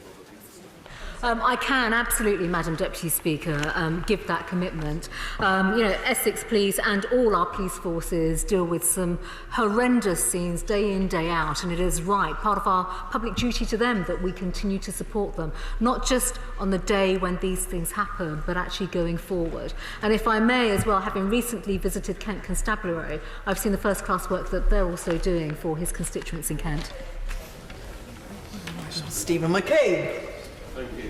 I appreciate that the investigation is at a very early stage, but given what we know about the way Bulgaria is being used to support some of these people smuggling operations, is it right to assume there are normally enhanced checks on vehicles entering this country from Bulgaria, and at some stage we should be asking if something went wrong this time? Madam Deputy Speaker, I think it would be wrong for me to comment on what is now a live investigation, and I know the Honourable Gentleman will respect that. I think it's important to reflect, actually, when it comes to checks that are undertaken at our ports and at our airport, our ports in particular, they are intelligence-based, so they're all intelligence-led. But I don't think I want to add much more right now specifically to this case, because, as I've said, there is a live investigation taking place. Tom Tugendhat. Thank you, Madam Deputy Speaker. I've literally just come from a meeting with the Romanian ambassador, which is why, though I was here at the beginning, I had to duck out. This case raises a great concern for those cross-European truckers who do so much to keep our people fed and our businesses going. Can she assure me that she's reaching out to the nations that supply these truckers, as it were, Bulgaria, Romania and so on, so that these drivers are aware of the risks that they face and the protections that they can seek if they ask for it. When she was on the committee that I'm privileged enough to chair, we did a lot of work on migration.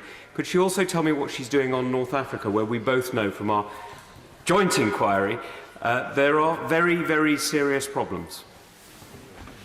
My honourable friend poses, he raises the right questions effectively, because there are specific countries, and when it comes to road haulage in particular, where we have drivers that come from certain countries, including Romania, Bulgaria, Poland.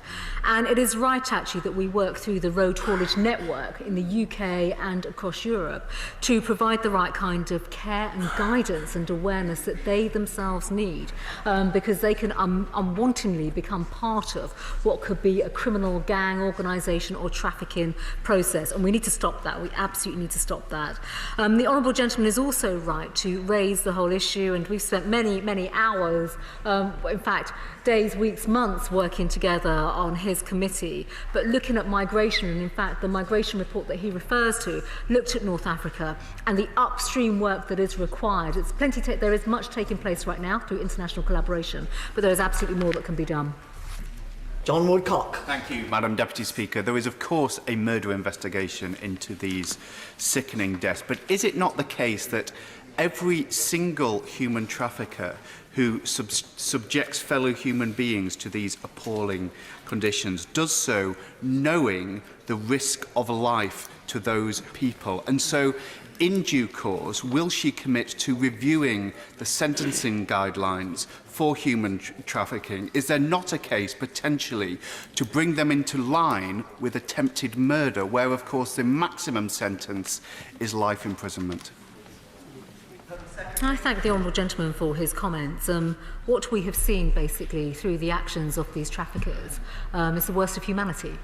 And it is right that we use our law enforcement and all aspects of the law through existing legislation to make sure that justice is served and that the perpetrators are prosecuted.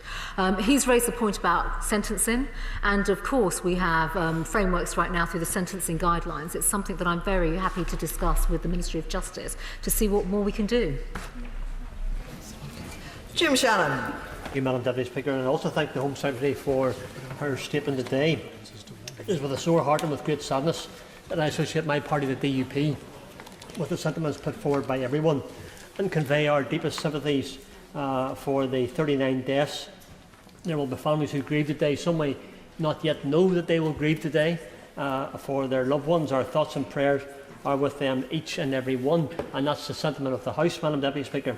But can the Minister outline what arrangements will be made to identify the victims of the tragedy, and how will contact then be established with the families? For it's so important that the families know what's going on. My honourable friend for his remarks, and he hits a raw nerve actually when we speak about the families of these victims.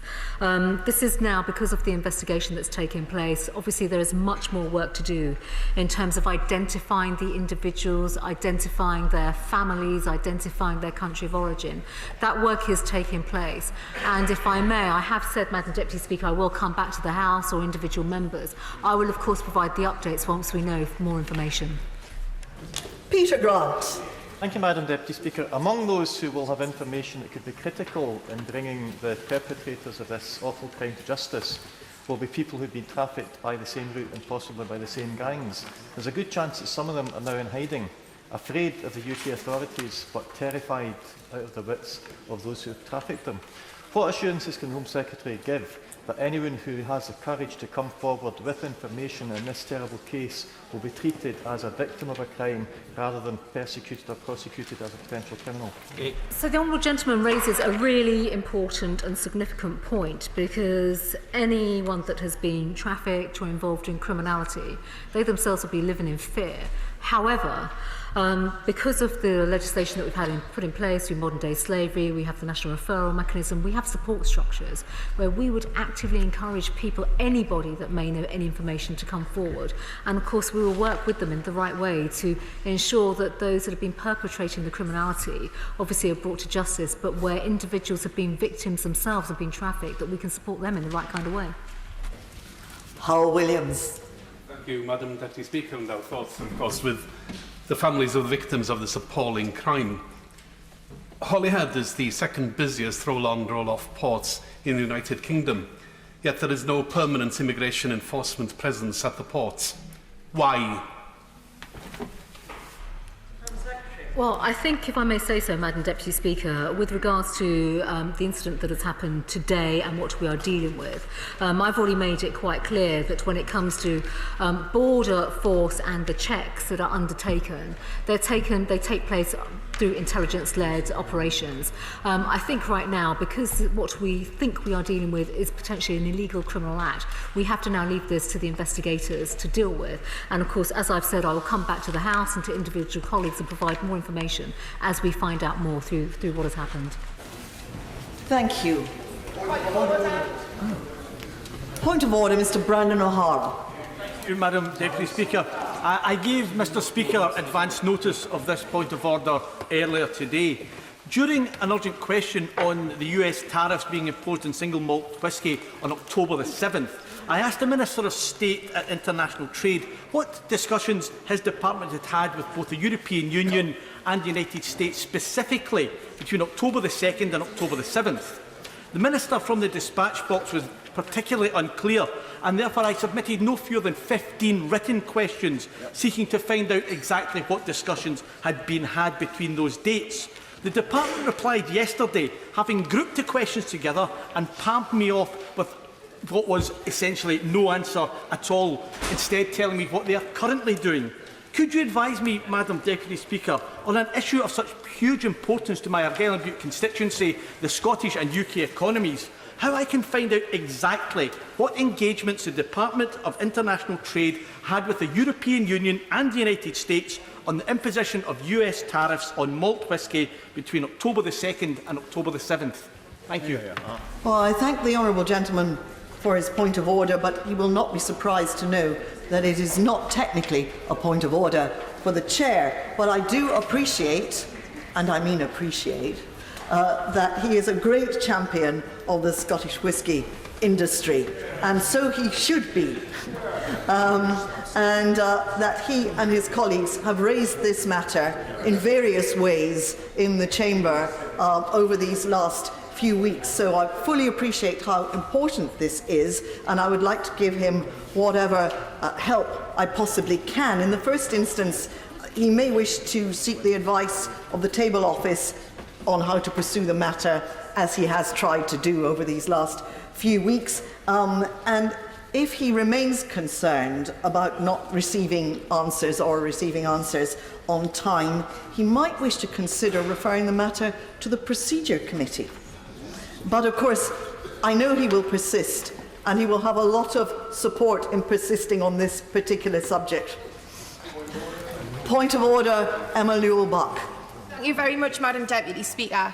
My constituent, Robert Irwin, has been held against his will in the Ukraine for over a year after an Interpol red notice was issued by HSBC for his historical bounce check in Dubai. Robert has been found innocent and a victim of forgery.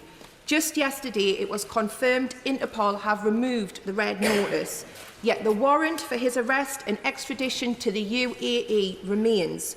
Robert is in deep despair. I have already raised this many times with the government benches, but Robert is still stuck in the Ukraine. Madam Deputy Speaker, can you please advise me what on earth I can do next to help force this government to help me get Robert back home?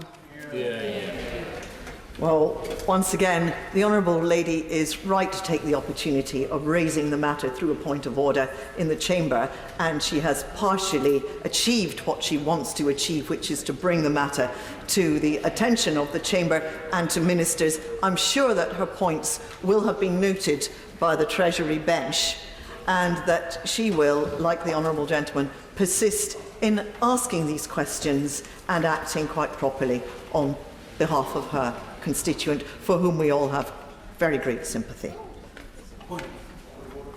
Mr. Ickott.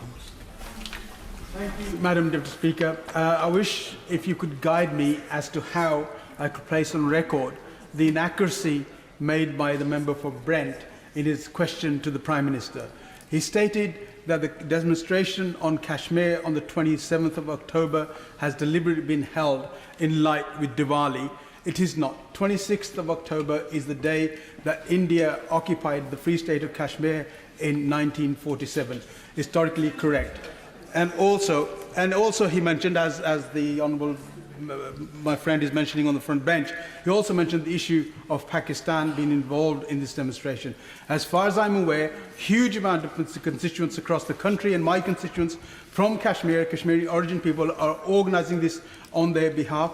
They are organising with the Sikh community, they're organising with a number of people, Muslims from the Indian community and other countries across the world. So it isn't Pakistan, as he just said. And also there are all sorts of people who believe in human rights and civilities which have not been held for the Kashmiri community in Kashmir at the moment.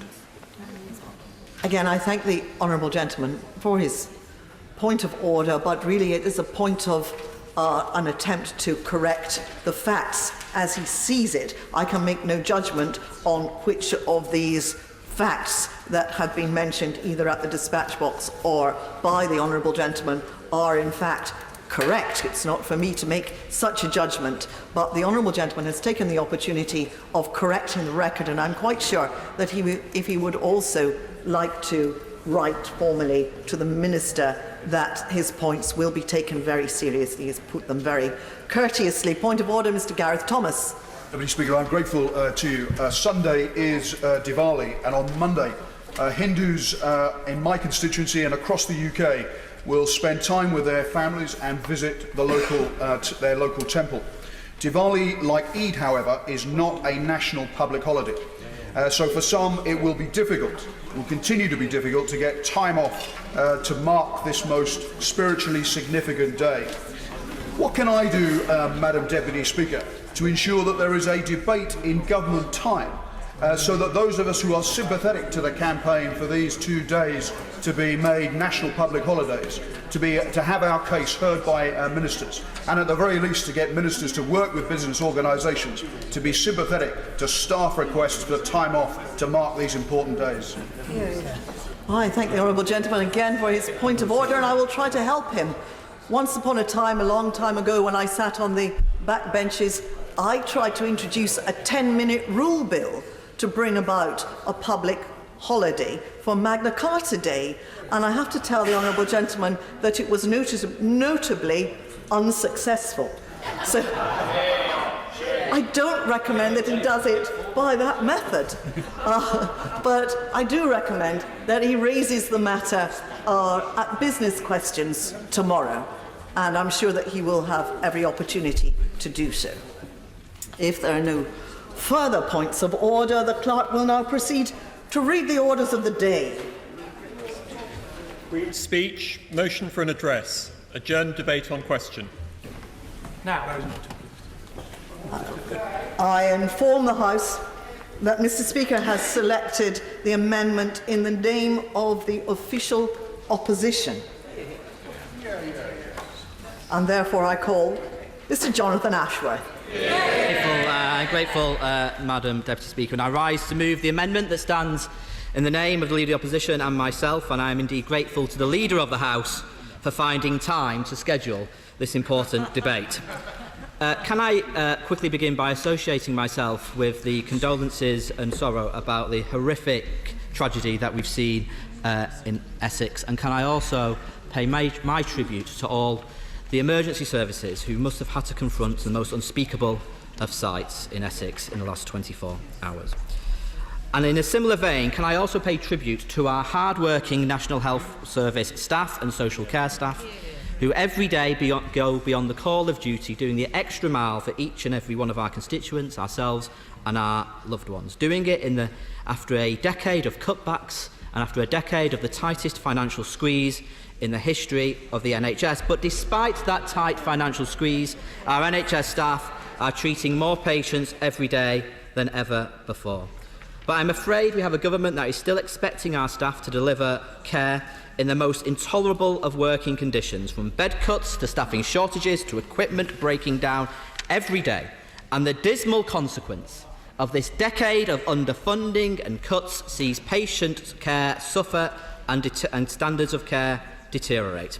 Let me just share with the House a couple of examples. Not a constituent, I beg your pardon, Madam Deputy Speaker. Somebody from another part of the country got in touch with me and asked me to raise this directly with the Secretary of State, although she asked that we anonymised it in these exchanges. But essentially, her 91-year-old mother fell in her house on a Sunday at around 2:40 p.m. She waited 2.5 hours for an ambulance. She then, when she got to the hospital, waited an hour and a half in a cold corridor before being admitted to a bay. 8 hours later, she was seen by a doctor who recommended an X-ray and scan. She got the result of the X-ray at 1:15 a.m. Only then was she given pain relief and put on a drip. By 3 a.m, she still had not been admitted to a ward. At 9 a.m, she was sent back to her care home, and her daughter wasn't told of it, and she was sent home with no pain relief nor any prescription. Or perhaps another story, another heartbreaking story, which is in today's edition of Pulse, which reveals that a teenage boy, a 16-year-old, was referred to CAMHS by his GP, but because his condition was not considered serious enough, CAMHS turned him away. The boy later died by suicide. These are heartbreaking stories, but stories like this are happening far too often in a health system that is under intense pressure. I will give way. I'm very grateful, and obviously he's telling some tragic stories of the impact of what's happening in the NHS on real patients. And other families who are suffering are those often with children with very severe conditions like epilepsy, who would benefit from access to medical cannabis. And the government have indicated that access should be available, but it's just not getting to these families. And their children are suffering, their families are suffering, both in pain and also financially as a result. Does he agree that the government should be doing much more to fast-track this situation? I completely agree, and I pay tribute to him and honourable members like the honourable member from Hemel Hempstead, who've really led the charge on this debate. Medicinal cannabis, if it has a medicinal therapeutic value, it should be allowed. If there are issues in the bureaucracy which are slowing it down, I say to the Secretary of State, if it needs legislation, we will work with him to get that legislation through if that's where the blockage is. If the blockage is in some other area and he needs our cooperation, we'll cooperate with him on that. But we clearly need to resolve this because there are too many young people going without the help that they need. I'll take a brief intervention from the Honourable Gentleman. The Shadow Minister is very generous, and I thank him for his comments, and the families, which are the most important people, will be very conscious about what he said. But describing it, we have to be very careful. Prescribed medical use of cannabis on prescription is what we're looking for. Medical use of cannabis often is for where people have felt that they would take it in other ways.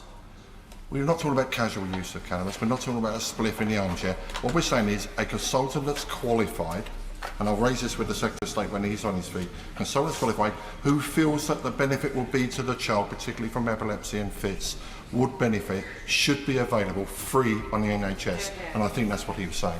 I mean, absolutely. But we know that there appear to be blockages in the system. And my offer to the Secretary of State is if the blockages are in the system because of any legislative issue that needs resolving or any regulatory issue that we can resolve in this House, then I will cooperate with him to get that resolved. And if it's not about regulatory issues in this House, I'll continue to reinforce the messages the Honourable Gentleman is putting to the Secretary of State and urge the Secretary of State to intervene in the way he can using his good offices. So, Madam Deputy Speaker, many vulnerable people are waiting longer for treatment or denied treatment, sometimes, sadly, with devastating, tragic consequences. The standards of care which are enshrined in the NHS Constitution are simply not being delivered. A&E waits in September last month were the worst they have been outside of winter since 2010. Our hospitals have just been through a summer crisis, and with flu outbreaks in Australia expected to hit us here, our NHS is bracing itself for a winter of enormous strain yet again. Last year, 2.9 million people waited beyond 4 hours in A&E. Since 2010, over 15,000 beds have been cut from the NHS, and bed occupancy levels have risen to 98% under this government. It means that the numbers of patients moved from cubicles to corridors, left languishing on trolleys, has ballooned under this government. When Labour left office, around 62,000 patients was designated as trolley waits. 62,000 is unacceptable. But today, under this government, the numbers left languishing on trolleys in corridors is not 62,000 in the last year, it's 629,000. Or what about cancer? I'll give way, yeah. Before my honourable friend moves on from the situation in A&E departments, can I bring to his attention the situation at Northwick Park Hospital, which serves my constituents? The last time it met the 4-hour target was in August 2014, over 5 years ago now.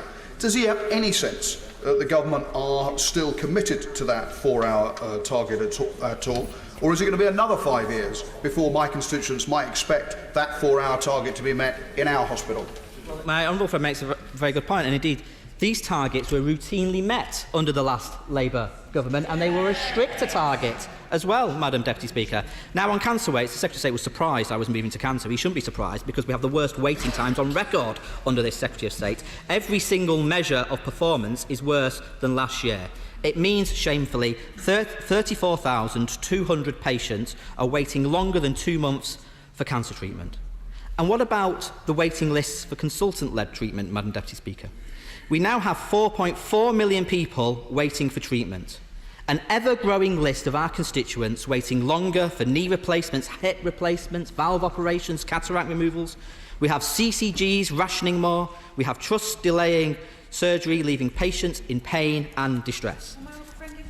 I will give way, and then I'm going to make some progress. I appreciate my honourable friend's generosity giving way. He's absolutely right about the pressure on trusts. The Chief Executive of my NHS Trust in South Tees has recently resigned, calling the current funding situation underfunded and unsustainable, and warning any more efficiencies are a step too far. Does he agree with me? Beneath this spin, services are at breaking point. Hear, hear. I agree, and I'm not surprised that your Trust Chief Executive has taken that action, because we've just been through a decade of the tightest financial squeeze in the history of the NHS, and that is why standards of care have so deteriorated. And since the Honourable Gentleman, the Right Honourable Gentleman, became the Health Secretary, the number of patients waiting more than 18 weeks for treatment under him has jumped from 504,000 to 662,000. Every day he is Health Secretary, another 330 people wait beyond 18 weeks for treatment. People waiting longer for treatment under him. That's his personal record. I'll give way. I'm grateful to the honourable member for giving way. He's right to identify delays that are inevitable in a massive state-led system. Would he therefore agree with me that there is a huge opportunity here for individuals to get treatment in other ways as well? I'm speaking here particularly of a couple who I have the privilege to represent in Parliament, who have taken themselves, because they live half the year, to a hospital in Portugal where they spend 6 months, and they have got care there. Now, their care has been refunded by the National Health Service at a rate significantly cheaper than is available in the UK. Should we not welcome individuals who are able to do this? Of course, it's not for everybody, but should we not welcome it as a possibility?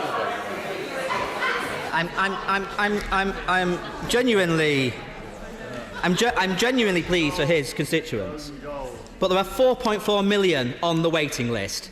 It used to be around 2 million, and it's now gone up to 4.4 million. And every day, there's another 330 people waiting longer than 18 weeks for treatment. And when people wait longer than 18 weeks for treatment, not only are they waiting longer in pain, in distress and anxiety, they run serious risk that their health will deteriorate further. And that is what is going on in the National Health Service today under this government. Let me make a little bit of progress, if I may, a little bit more progress, because I have been generous and many have put into speak. But the Queen's speech was heavily spun as about the... you'll get your chance in a moment, Secretary of State. The Queen's speech was heavily spun as about the NHS. He says he's talking nonsense. These are the official figures.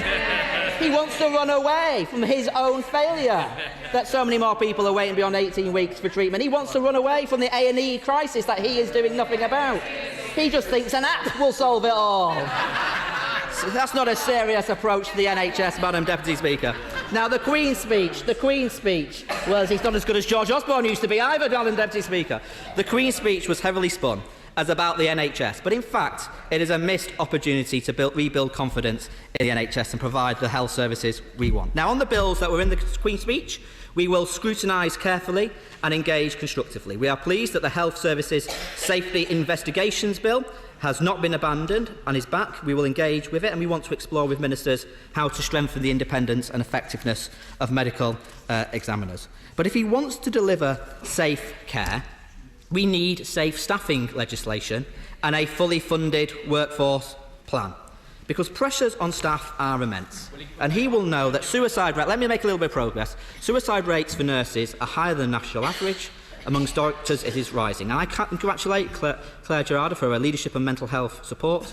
But yesterday, the Secretary of State suggested on Twitter that all NHS staff would be eligible for this new mental health support, when it's actually just doctors and dentists. So I hope he will clarify his remarks from the dispatch box and tell us when 24-hour support for all NHS staff will be available. I also hope he will tell us how he's going to resolve the staffing crisis, because, as he knows, we have 100,000 vacancies across the NHS. We're short of over 40,000 nurses. And under this government, we've seen cuts to community and district nursing, we've seen cuts to learning disability nurses, we've seen cuts to mental health nurses, we've seen cuts to health visitors, we've seen cuts to school nurses. And on current trends, we will be short of 108,000 nurses in 10 years' time, according to the King's Fund and Nuffield, friend from Hammersmith. It's an excellent speech from my honourable friend, and he's right to talk about rationing. My CCG has started rationing referrals to consultants to clear one of the biggest deficits in the country. Will he also talk about the massive backlog of capital? I've got two world-class hospitals, Hammersmith and Charing Cross, as he knows, £500 million to bring them up to standard. Not a penny of that in what the money that the Secretary of State has allocated. Exactly. They're lucky they get a few £1 million of the seed money to plan for works which there is no money to pay for. My honourable friend for Hammersmith is absolutely right, and the Imperial Trust has got one of the worst maintenance backlogs of all trusts. But I must say, I must congratulate my honourable friend and Hammersmith Labour Council for leading the campaign to save Charing Cross Hospital. And it's because of the pressure of the honourable gentleman that that hospital was saved. I'll give way to the honourable lady from Hull. I thank my honourable friend for giving way. Just today, my honourable friend might be aware that the Education Select Committee has published its report into children with special educational needs and disabilities. And one of the things we found was that the staffing shortages is having such an impact upon these children, because it means that the plans being written for these children are written on the basis of what is rationed and available, rather than the basis of what those children actually need. But does my honourable friend agree that what we need is a review of the therapy services around the country, so we can ensure that wherever the child lives, it gets the support it needs? Honourable friend from Hull is absolutely right, and she brings home how these staffing shortages are impacting service delivery at every turn. I'm going to make a little bit of progress, because the whips are looking slightly askance at me because of the numbers who want to get into the debate, and I will make a bit of progress. But there is one bill that will fundamentally impact the staffing in the NHS that is proposed in the Queen's speech, and that is the immigration bill. So can the Secretary of State tell us that this immigration bill that ends free movement and introduces a points-based system, does he recognise that freedom of movement has allowed thousands and thousands of staff from Europe, doctors, nurses, paramedics, care workers, hospital porters, cleaners, to come to the UK to care for our sick and elderly? Does he recognise that our NHS and care sector needs that ongoing flow of workers from the EU? And how does he reconcile the need for the NHS to continue to recruit with the rhetoric and the proposed restrictive policies of the Home Secretary? He will know that Conservative campaigners have lobbied for a salary threshold of £36,700. If that was applied, there are 60,000 current staff in the NHS who are not covered by the shortage occupation list who would be impacted. Is he really going to allow the Home Secretary to introduce a salary threshold of that order, which will hugely impact the ability of the National Health Service to fill vacancies, recruit for the future, and then therefore impact on patient care? I'll give way to the 10 Ellen to now. Will my honourable friend join me, and I'm sure all on these benches, in sending our solidarity to NHS workers, Unison members in St Helens and other parts of the country who are on strike this week because despite doing the same job in the same place, wearing the same uniform, they are paid less than their colleagues because they work for an agency. So will he urge Compass to do the right thing, pay these workers properly and commit a Labour government to ensuring we have equal pay for equal work in our NHS? For St Helens is absolutely right, and this is what happens when privatisation and outsourcing goes wrong. It means workers are worse off, and we should bring an end to it. And also, I'm going to make some progress. I am generally going to make some. I'm going to make some process because safe care. So we need clarification from the Secretary of State on whether he will exempt all NHS staff and all care staff from the shortest occupation list in the immigration bill. Now, safe care also depends on safe facilities. But after years of cuts to capital budgets, hospitals are crumbling, equipment is out of date. In a few moments, the repair bill facing the NHS has now risen to £6.5 billion, more than half of which is considered of serious risk. NHS capital investment has fallen 17% per healthcare worker since 2010. Across the NHS, the estate is reliant on old, outdated equipment, which is why, on diagnosis, for example, the numbers of patients waiting longer than 6 weeks for diagnostic tests and scans has increased from 3,500 under Labour to over 43,000 under this government. And even if he replaces all the MRI scanners, which are more than 10 years old, and he's adopted our policy on that, but even if he replaces all those MRI scanners, we will still be struggling with the lowest numbers of MRI and CT scanners per head of population in Europe. So isn't it time for a proper strategic health review?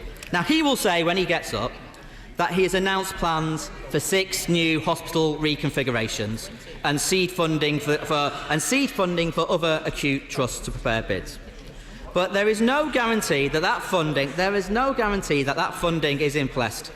That the department will give trusts the go-ahead.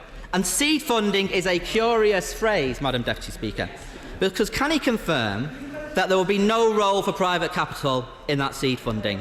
And can he tell us, because in 2017, the government in their manifesto promised £3 billion of capital funding from the private sector. Is that still the case? Because they claim to have abandoned PFI. We need the clarity today. And in a few moments, let me just finish this point. But if he's announcing new hospitals in CCHQ press releases, he should also announce where he is downgrading hospitals. He should go to Telford and explain why Telford's A&E is closing and he's getting a A&E local. What is that, like a Tesco Express or something, presumably? We would save the A&E at Telford, Madam Deputy Speaker. He went to Chorley recently, where their A&E isn't open overnight. We would put in a rescue package for Chorley, Madam Deputy Speaker.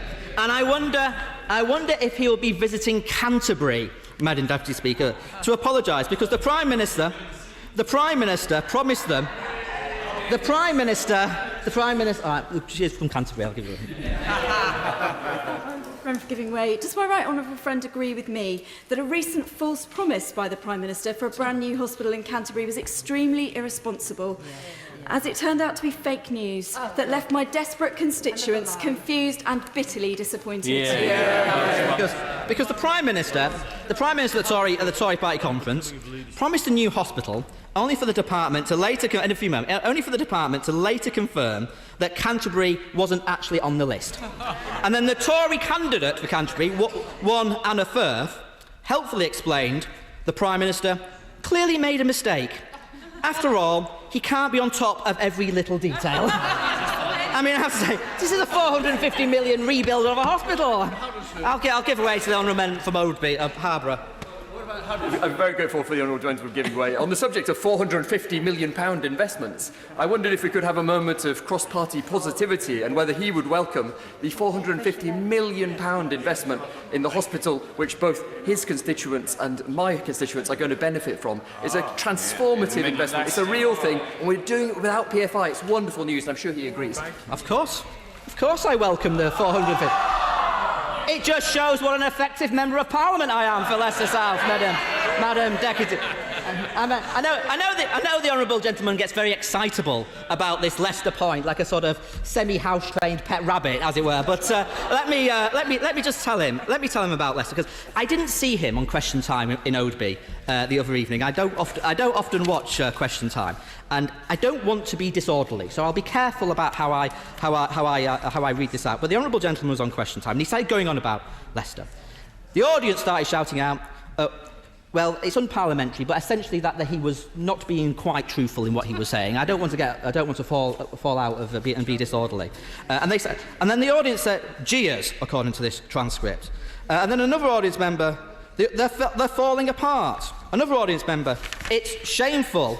And then another audience member says in Leicester, it's not a case of throwing money at it. Another audience member says, you're saying you'll invest loads in the Leicester Royal Infirmary, but what about the general? What about the benefit in terms of beds as a whole? And the Secretary of State says, we'll do all those things and we've guaranteed the money to Leicester and it's coming in the next couple of years. Audience, laughter. Because the people of Leicester can see what is happening. Because even though he's putting money into Leicester, let me deal with this point and then I'll move on.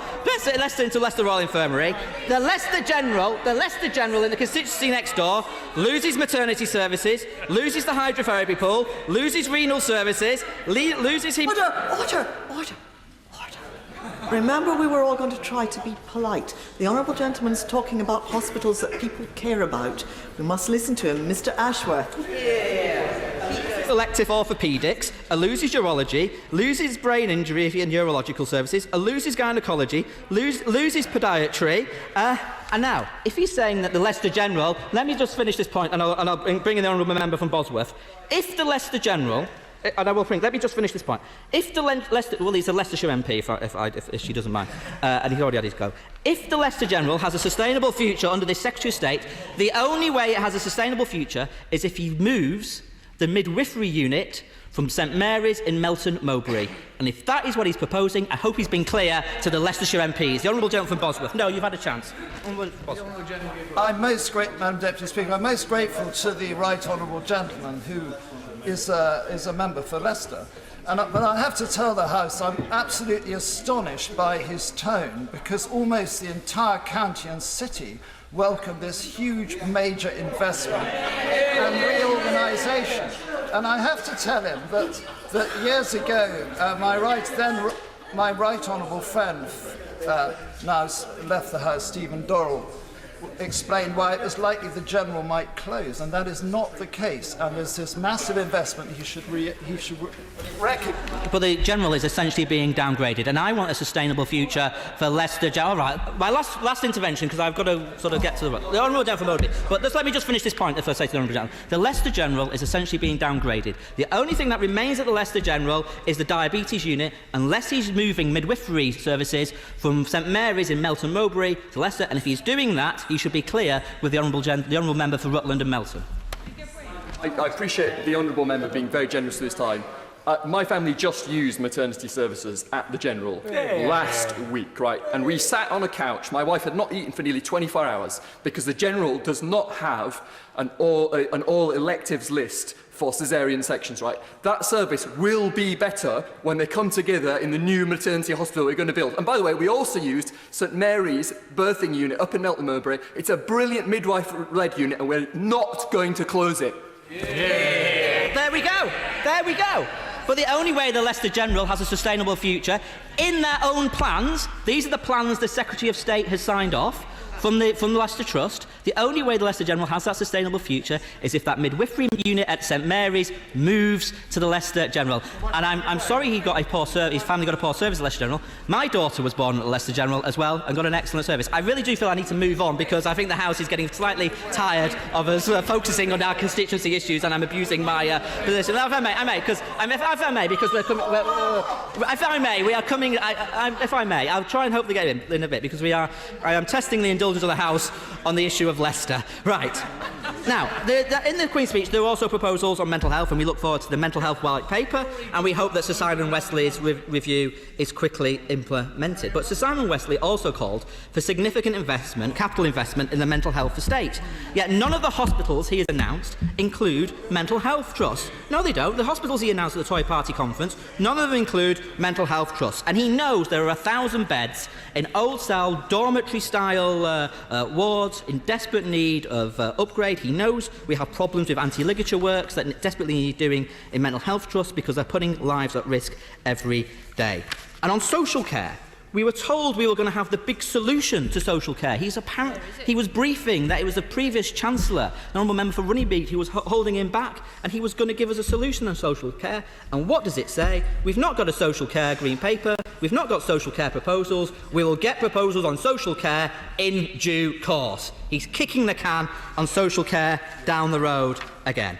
And then that lets me come to the Health and Social Care Act, which in the second reading debate, this Health and Social Care Act was described by the new Minister. I welcome her to her elevation to the Treasury bench. It was remiss of me not to do that earlier.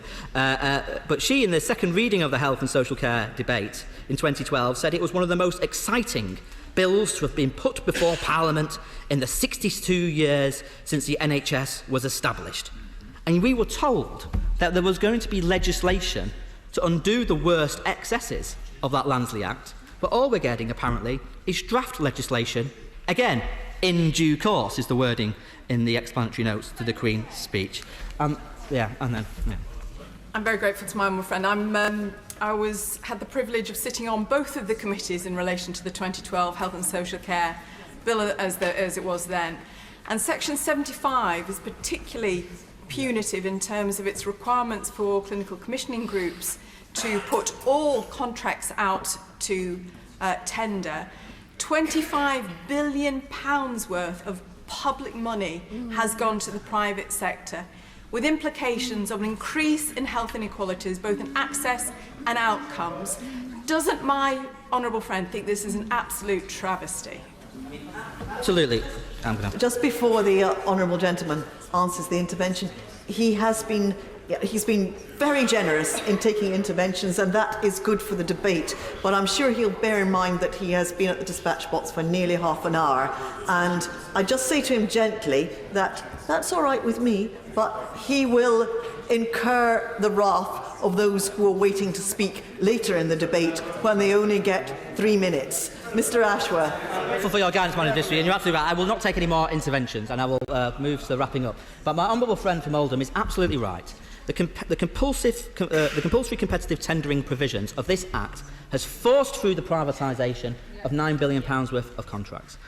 Everything which was promised in this Act, from delivering on health inequalities to delivering more integrated care, has not come to fruition, which is why now everybody understands it needs to be repealed. But there's another reason why it needs to be repealed, is this, that while that Act is on the statute book, it runs the risk of the NHS being sold off in a Trump trade deal. Because, Madam Deputy,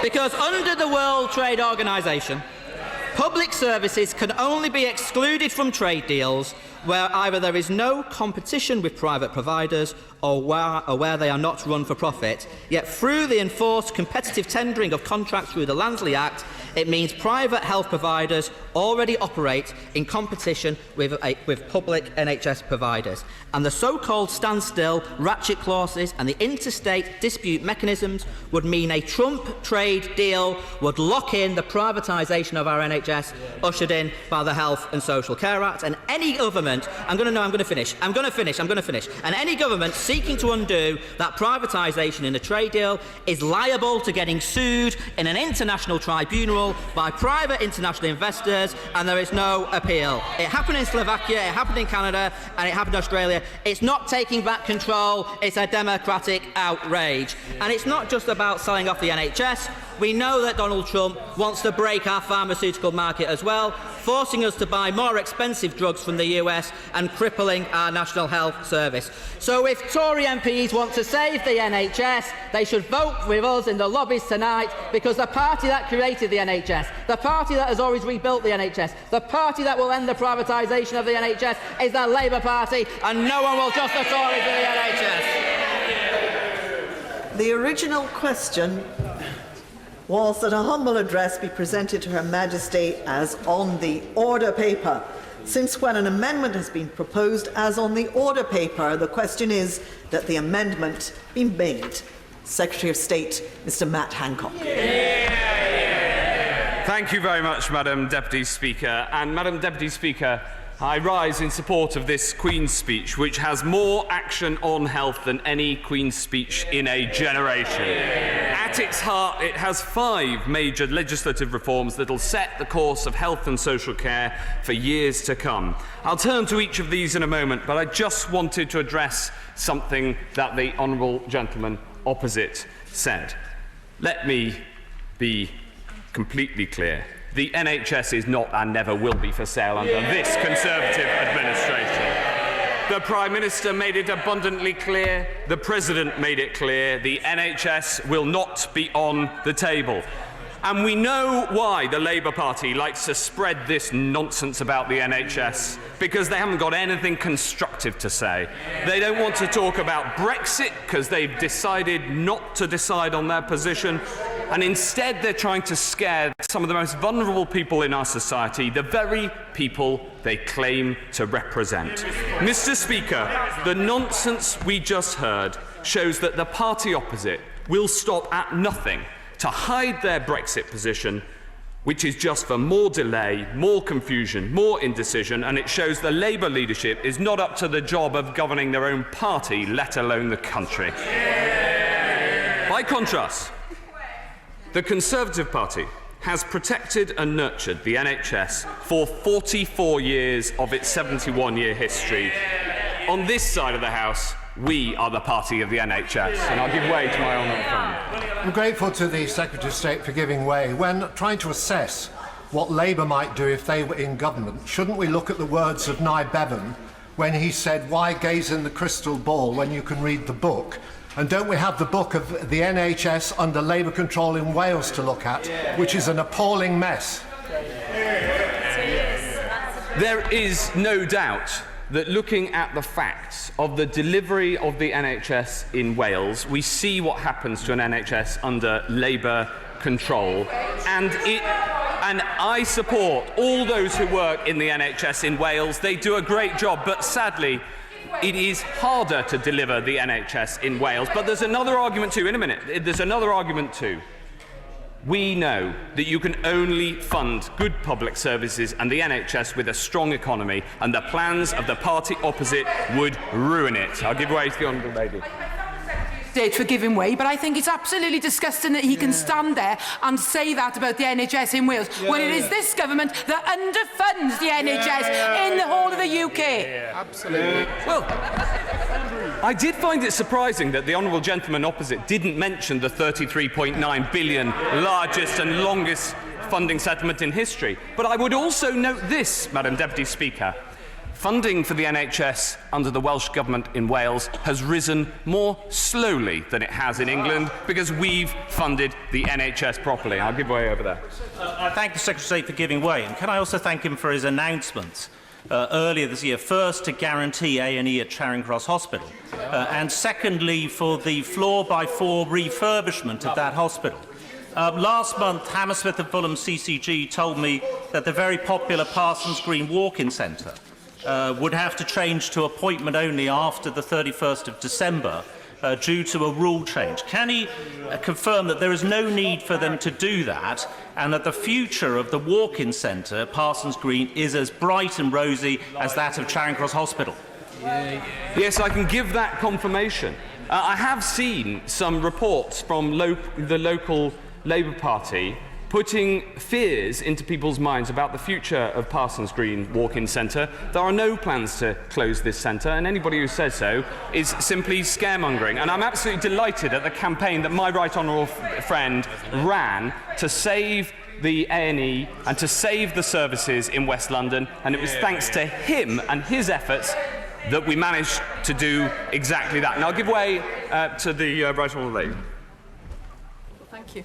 I'm very grateful to the Health Secretary for giving way.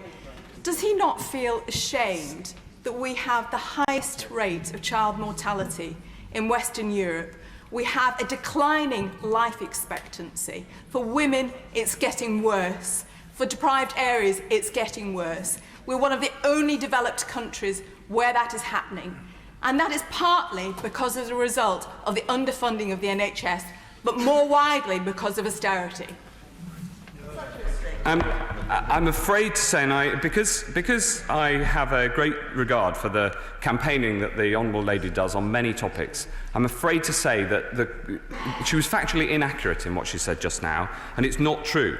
Now, we are putting in the largest and longest investment into the NHS in its history, and I think that's the right thing to do. I'll give way over here.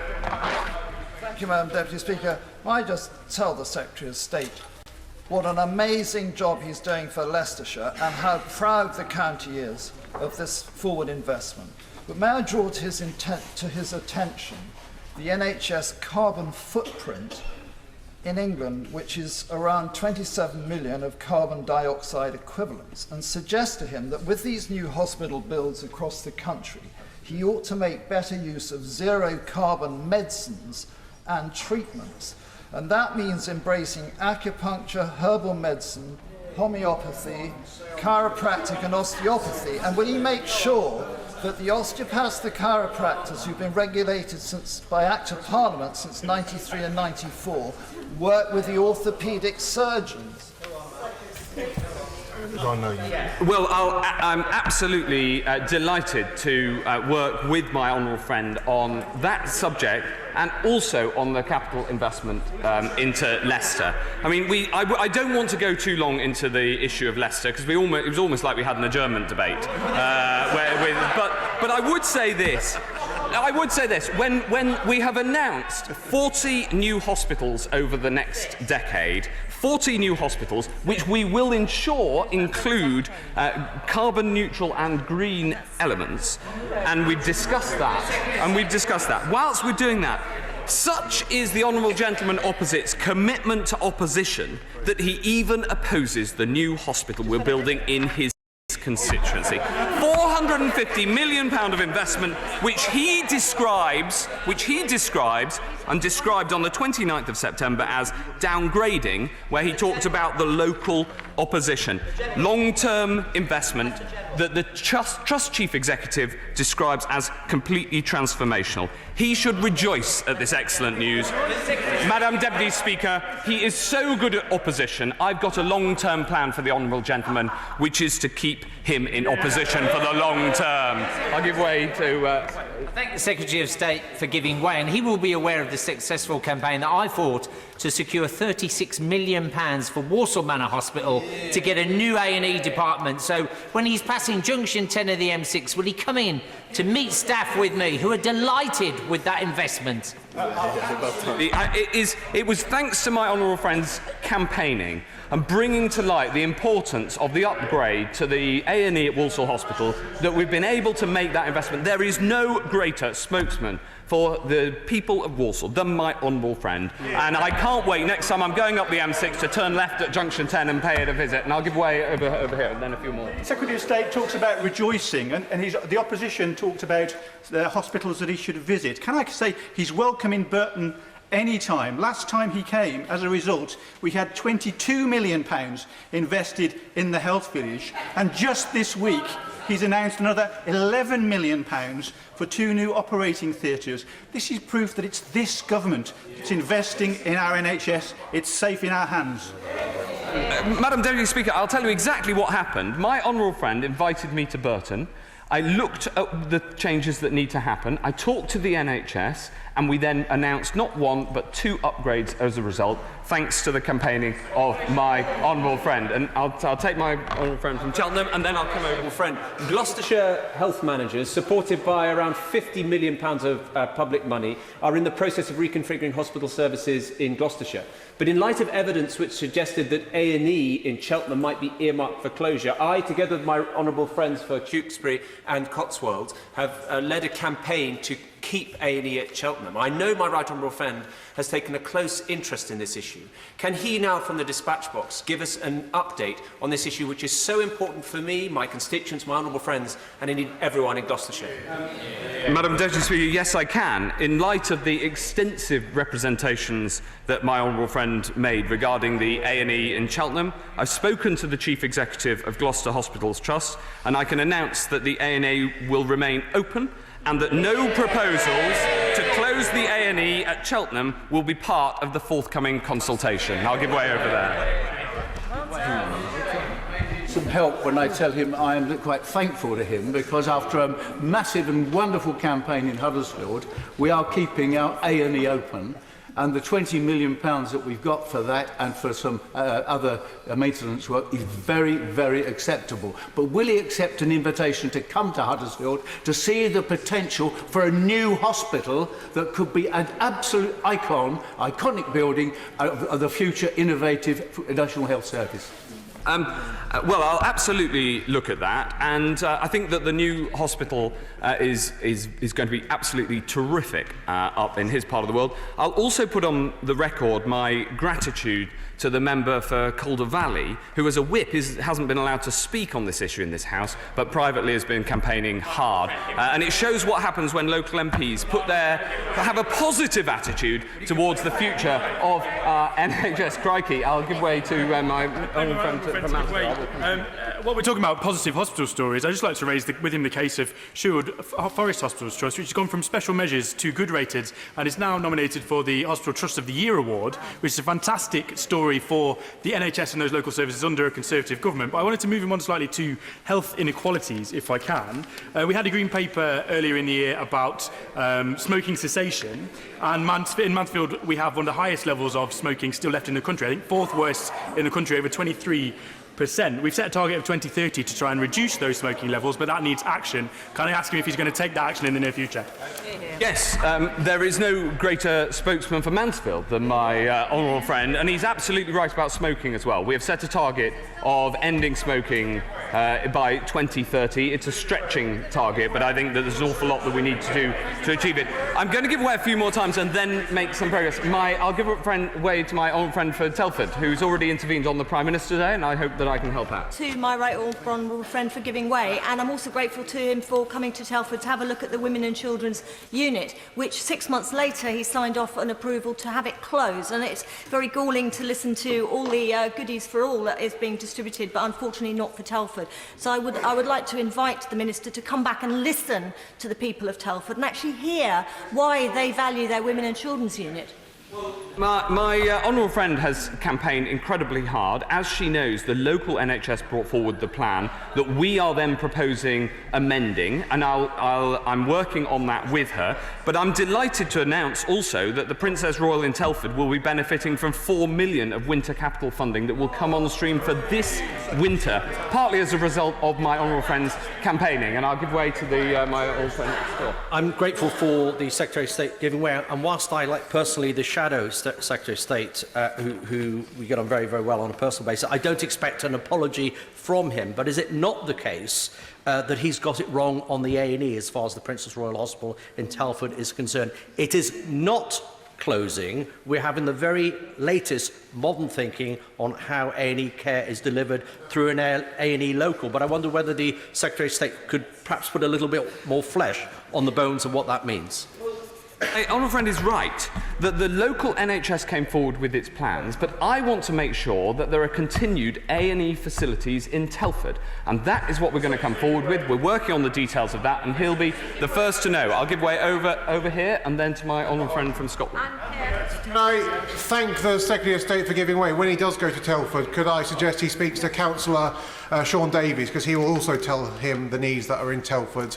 As was said by the Honourable from Burton, we are blessed in Staffordshire with some first-class facilities that have been supported by the last Labour government. Our problem is that our CCGs are all in financial deficit. Half of the failing CCGs in the country are in Staffordshire. So with the new money that's going into the health service, can the Secretary of State tell me what he's going to do to address the disparity in funding? Because Stoke-on-Trent rates 13th for social and health inequalities, but 48th for funding. So if money will follow need, we can dig ourselves out of our hole. Well, the honourable gentleman raises the problem across Staffordshire. Of course, there is. We are trying to ensure that the NHS in Staffordshire looks forward with confidence, and that does, of course, include addressing long-standing financial issues for which it has had extra support over the last few years. I pay tribute to all of the NHS staff right across Staffordshire who have done great work, especially in Stoke and in Stafford, to make sure that the hospital provision there can really look forward with confidence. And I was going to give way to this, and then to. I'm grateful to my right honourable friend for giving way. He was referencing spending on healthcare across the United Kingdom. In fact, Scotland has benefited to the increases in healthcare spending in England, but not all of the money that comes to Scotland through the Barnett formula has been spent on healthcare in Scotland. In fact, had spending increases kept up to date in Scotland with England, we'd have £500 million more to be spent on Scotland's NHS. Well, there speaks the voice of Scotland, because it is absolutely true that as we have put record amounts of funding into the NHS in England, so that funding proportionately flows through the Barnett formula to Scotland, but the Scottish Government has refused to increase proportionately the funding for the NHS in Scotland, and I wish they'd increase it as quick as we have in England, with the faster increase in the numbers of doctors and in nurses that we've seen in England than in Scotland. And I'll give way to the honourable gentleman back. Could he help me and point me towards an online resource that gives the evidence base for the decisions that he has made on locations of A&E departments and the like? Because clearly, if you speak to any medical professional, they will say you need a regional, dare I say, national plan in order to make sure that access to emergency care is equal for every citizen in England and Wales. He's got a very important point, that capital investment needs to be strategic, and the new health infrastructure plan, as I was discussing at the Select Committee yesterday, is intended to put in place that long-term plan for capital investment, and we're building the 40 new hospitals over the next decade. I got some flack, it might be fair to say, from the party opposite for proposing 10 years worth of new hospitals, because they preferred, they said that only the first part of that, so-called HIP 1, should be announced. I don't think that's true, because what we need is a long-term approach to capital investment with 40 new hospitals over the next decade. And I'll give way to my honourable friend from Winchester, and then to the honourable lady opposite. Okay. So further to thank you. Further to that intervention, Secretary of State, can I thank you for the vote of confidence that you've shown in the NHS in Winchester, and always be willing to listen. After a very difficult CQC report last year, we managed to secure investment to transform the A&E department, and the member for Gosport, sitting next but one to him, came and visited and saw that recently. What we are doing, working with the STP across Hampshire, is reimagining what a DGH looks like. And it is a real vote of confidence in Winchester, and can I encourage him to come down 1 hour on the train from Waterloo to see where a new District General Hospital is emerging, delivering long-term, safe and sustainable services in Winchester? Absolutely, I'd love to, and I frankly, I pay tribute to his work both on the prevention agenda and on public health in government, but also in ensuring that this long-term plan approach we have to capital investment with a new hospital in Winchester over the next decade will give the time to plan to ensure that that investment brings the whole health system together in Winchester and really delivers for the people of Winchester. And with him as the local representative, I've got absolutely no doubt that's what's going to happen. I'll give it over here and then to my honourable friend. Yes?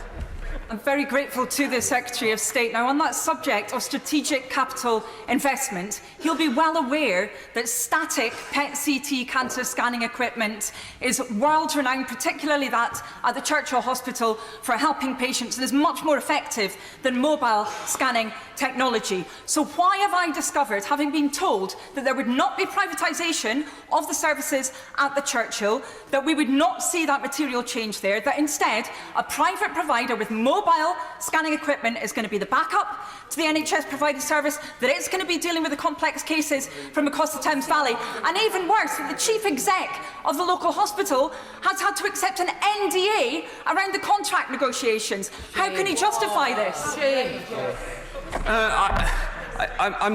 This is a decision taken by the local NHS. The proposals that we're putting forward in law, if a debate in this Queen's speech, are to change those regulations in a way we must absolutely get the best solutions for local patients. And I'll come to this point, if I may, in my speech, before taking some more interventions. I'll come to this point, because I want to address very specifically the amendment that has been laid down in the name of opposition members, because it's not only unnecessary, it's also counterproductive. And I think it would do the opposite of what they themselves say they intend. We believe on this side of the House, as I think is true across the House, in a publicly funded NHS, free at the point of use, according to need, not ability to pay. They say they want a publicly provided NHS. I think what matters is what delivers best for patients. And let's look at this point of... Just let me explain my argument and then I will give way. Let's look at this point of publicly provided. What isn't currently publicly provided? What about drugs and pharmaceuticals?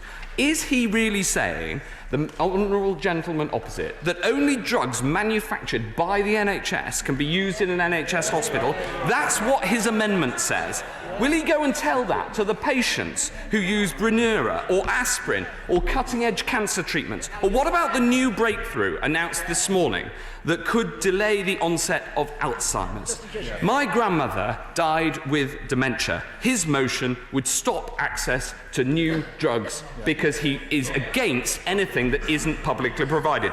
On this side, we reject that ideology. What about other things that the NHS buys? Will he only buy pencils that are manufactured by the NHS? What about all those blasted fax machines? Is he suggesting that the NHS starts to manufacture its own fax machines? I want to abolish the fax machines in the NHS. He wants to nationalise them. Give way. Very grateful to my right honourable friend. He's making a very powerful point. Would he also agree with me that the party opposite, by insisting on public provision, would also abandon virtually the entire primary care network in this country, which is provided by private businesses owned and run by doctors? Yes. My honourable friend's point and mind is so aligned to my own that that is the very next line in my speech.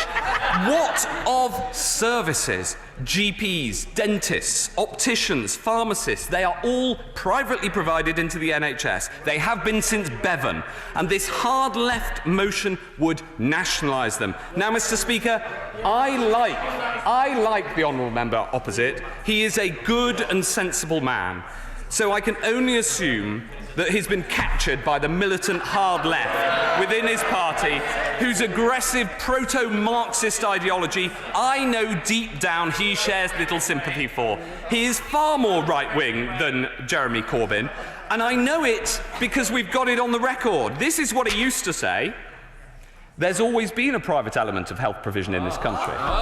That's what he used to say. That's what he really thinks, but he's hostage to the hardliners and he's captured by Corbyn. I'll certainly give way to my friend. Secretary of State is very generous in giving way. He knows full well what I'm going to raise with him at my intervention. which is the prescribed medical use of cannabis. In my speech later on, I'll talk about the nationalisation and privatisation that took place under Labour, Darcy clinics and polyclinics and PFIs. But something we could do today for families that are desperate today, families that are willing to go on hunger strike and sell their homes because they can't afford the medication, which this government has allowed to be prescribed for children that have severe forms of epilepsy and seizures. I know there's a lot of work going on, Secretary of State, but these families are desperate. There will be hunger strikes soon, and people are selling their homes. We must give them the opportunity to protect their children.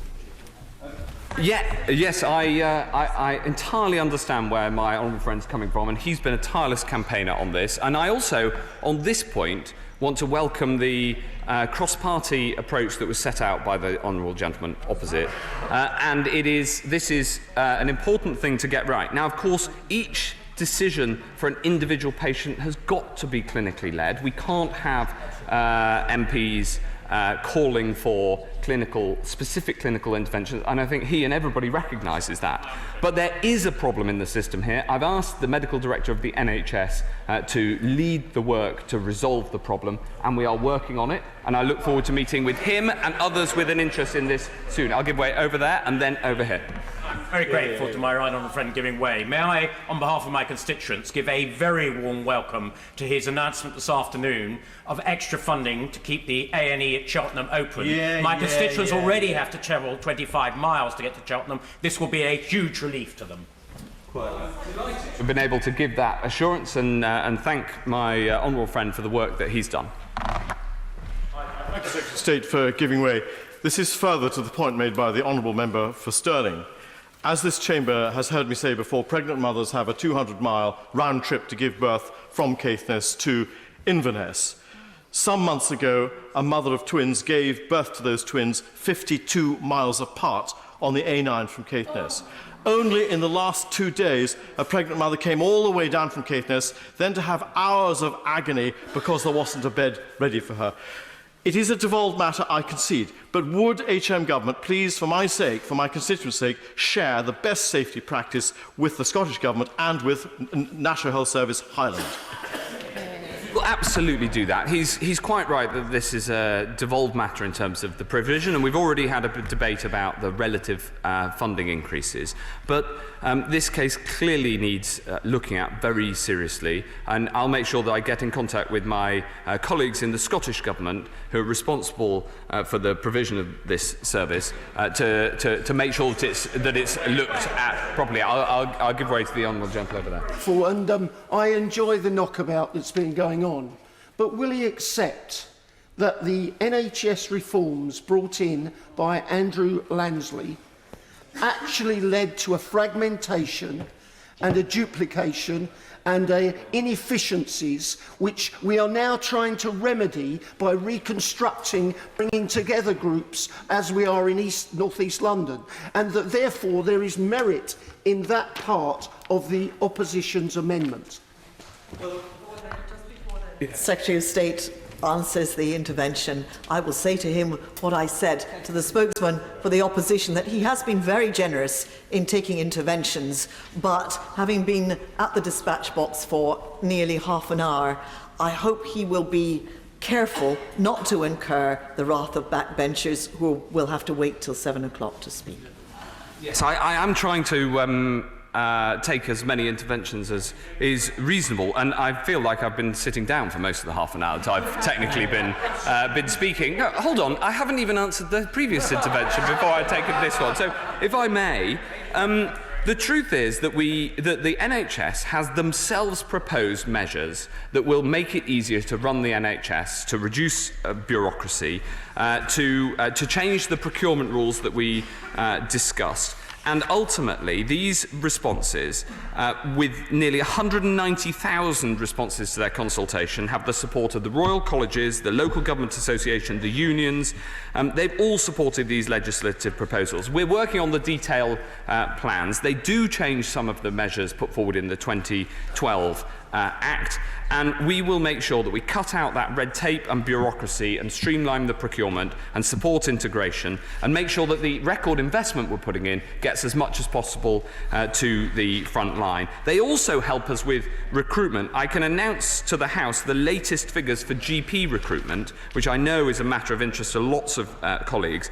Building on the record numbers in training this year, this year we have 3,530 GPs in training, the highest ever number in history. And that is all part of our long-term plan. The measures in the long-term plan bill would also strengthen our approach to capital. Now, we've discussed the 40 new hospitals in the health infrastructure plan, but I can tell the House this also.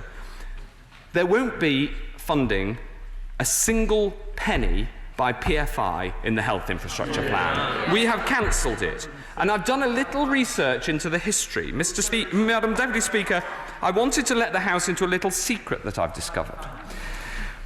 Who was it who was working in Downing Street, driving through Gordon Brown's doomed PFI schemes that have hampered hospitals for decades? The PFIs that lead to £300 to change a light bulb, that means millions have been spent on debt and not on the front line. Who was it? Who was it? Tucked away at the Treasury, hamstringing the hospitals. It was the honourable gentleman opposite. So when we hear about privatisation in the NHS, we've got the culprit number one sitting opposite us who wasted all of that money. We're cancelling PFI and we're funding the new hospitals properly, and I'll give it away. That subject of investment, could I welcome the investment that he's making in Kent, not actually just in hospitals, but actually in healthcare centres? We have a GP's surgery that is no longer fit for purpose, and working alongside the County Council, another wonderful Conservative institution, he is providing healthcare to people closer to home and nearer to where they want it. Can I welcome that enormously and urge him to do exactly the same for the hospital in Tunbridge, which, as he knows, because I keep nobbling him on this one, we need much more investment in to have those community beds close to home. You're absolutely right about getting community beds closer to home. I've just got, there's 4 other measures in the Queen's speech that I want to mention briefly. By Chairman. He's made a very serious allegation about my right honourable friend, and I've been in this House a long time. I remember when PFI started, Madam Deputy Speaker, under the John Major government. Order. A point of information, not a point of order. I make no comment on it, Secretary of State. Madam Deputy Speaker, I will debate the honourable gentleman's involvement in PFI that hamstrung the hospitals every day of the week. I now, though, come on. I'm delighted he has elevated me as a 25-year-old advisor in the Treasury. But I remember sitting in that box as a special advisor, listening to Tory shadow health secretaries calling for more PFIs in the NHS, and he was an advisor to George Osborne. What about this in 2011? George Osborne backs 61 PFI projects. The Chancellor is pressing ahead with the private financial initiative on a multi-billion pound scale. He should be apologising for PFI. In 2011, I was the MP for West Suffolk, and I opposed PFI in opposition, and I've opposed PFI ever since, and I'm delighted that the government is cancelling it. And it is just such a shame that the honourable gentleman opposite spent so many years driving through PFI when we could have built better hospitals for less money if we'd properly put them on the books of the nation's balance sheet, as we are doing now. Now, Madam Deputy Speaker, if I will take 2 more interventions, and then I must get through the rest of the Queen's speech. I'd like to thank the Secretary of State for giving way. Just in Essex, in mid-Essex, we have got 300 new nurse recruits. We've got new specialist services cutting wasting time. We've got amazing new mental health for women with postnatal depression. We've got an amazing new A&E emergency village at Broomfield Hospital and the brand new medical school.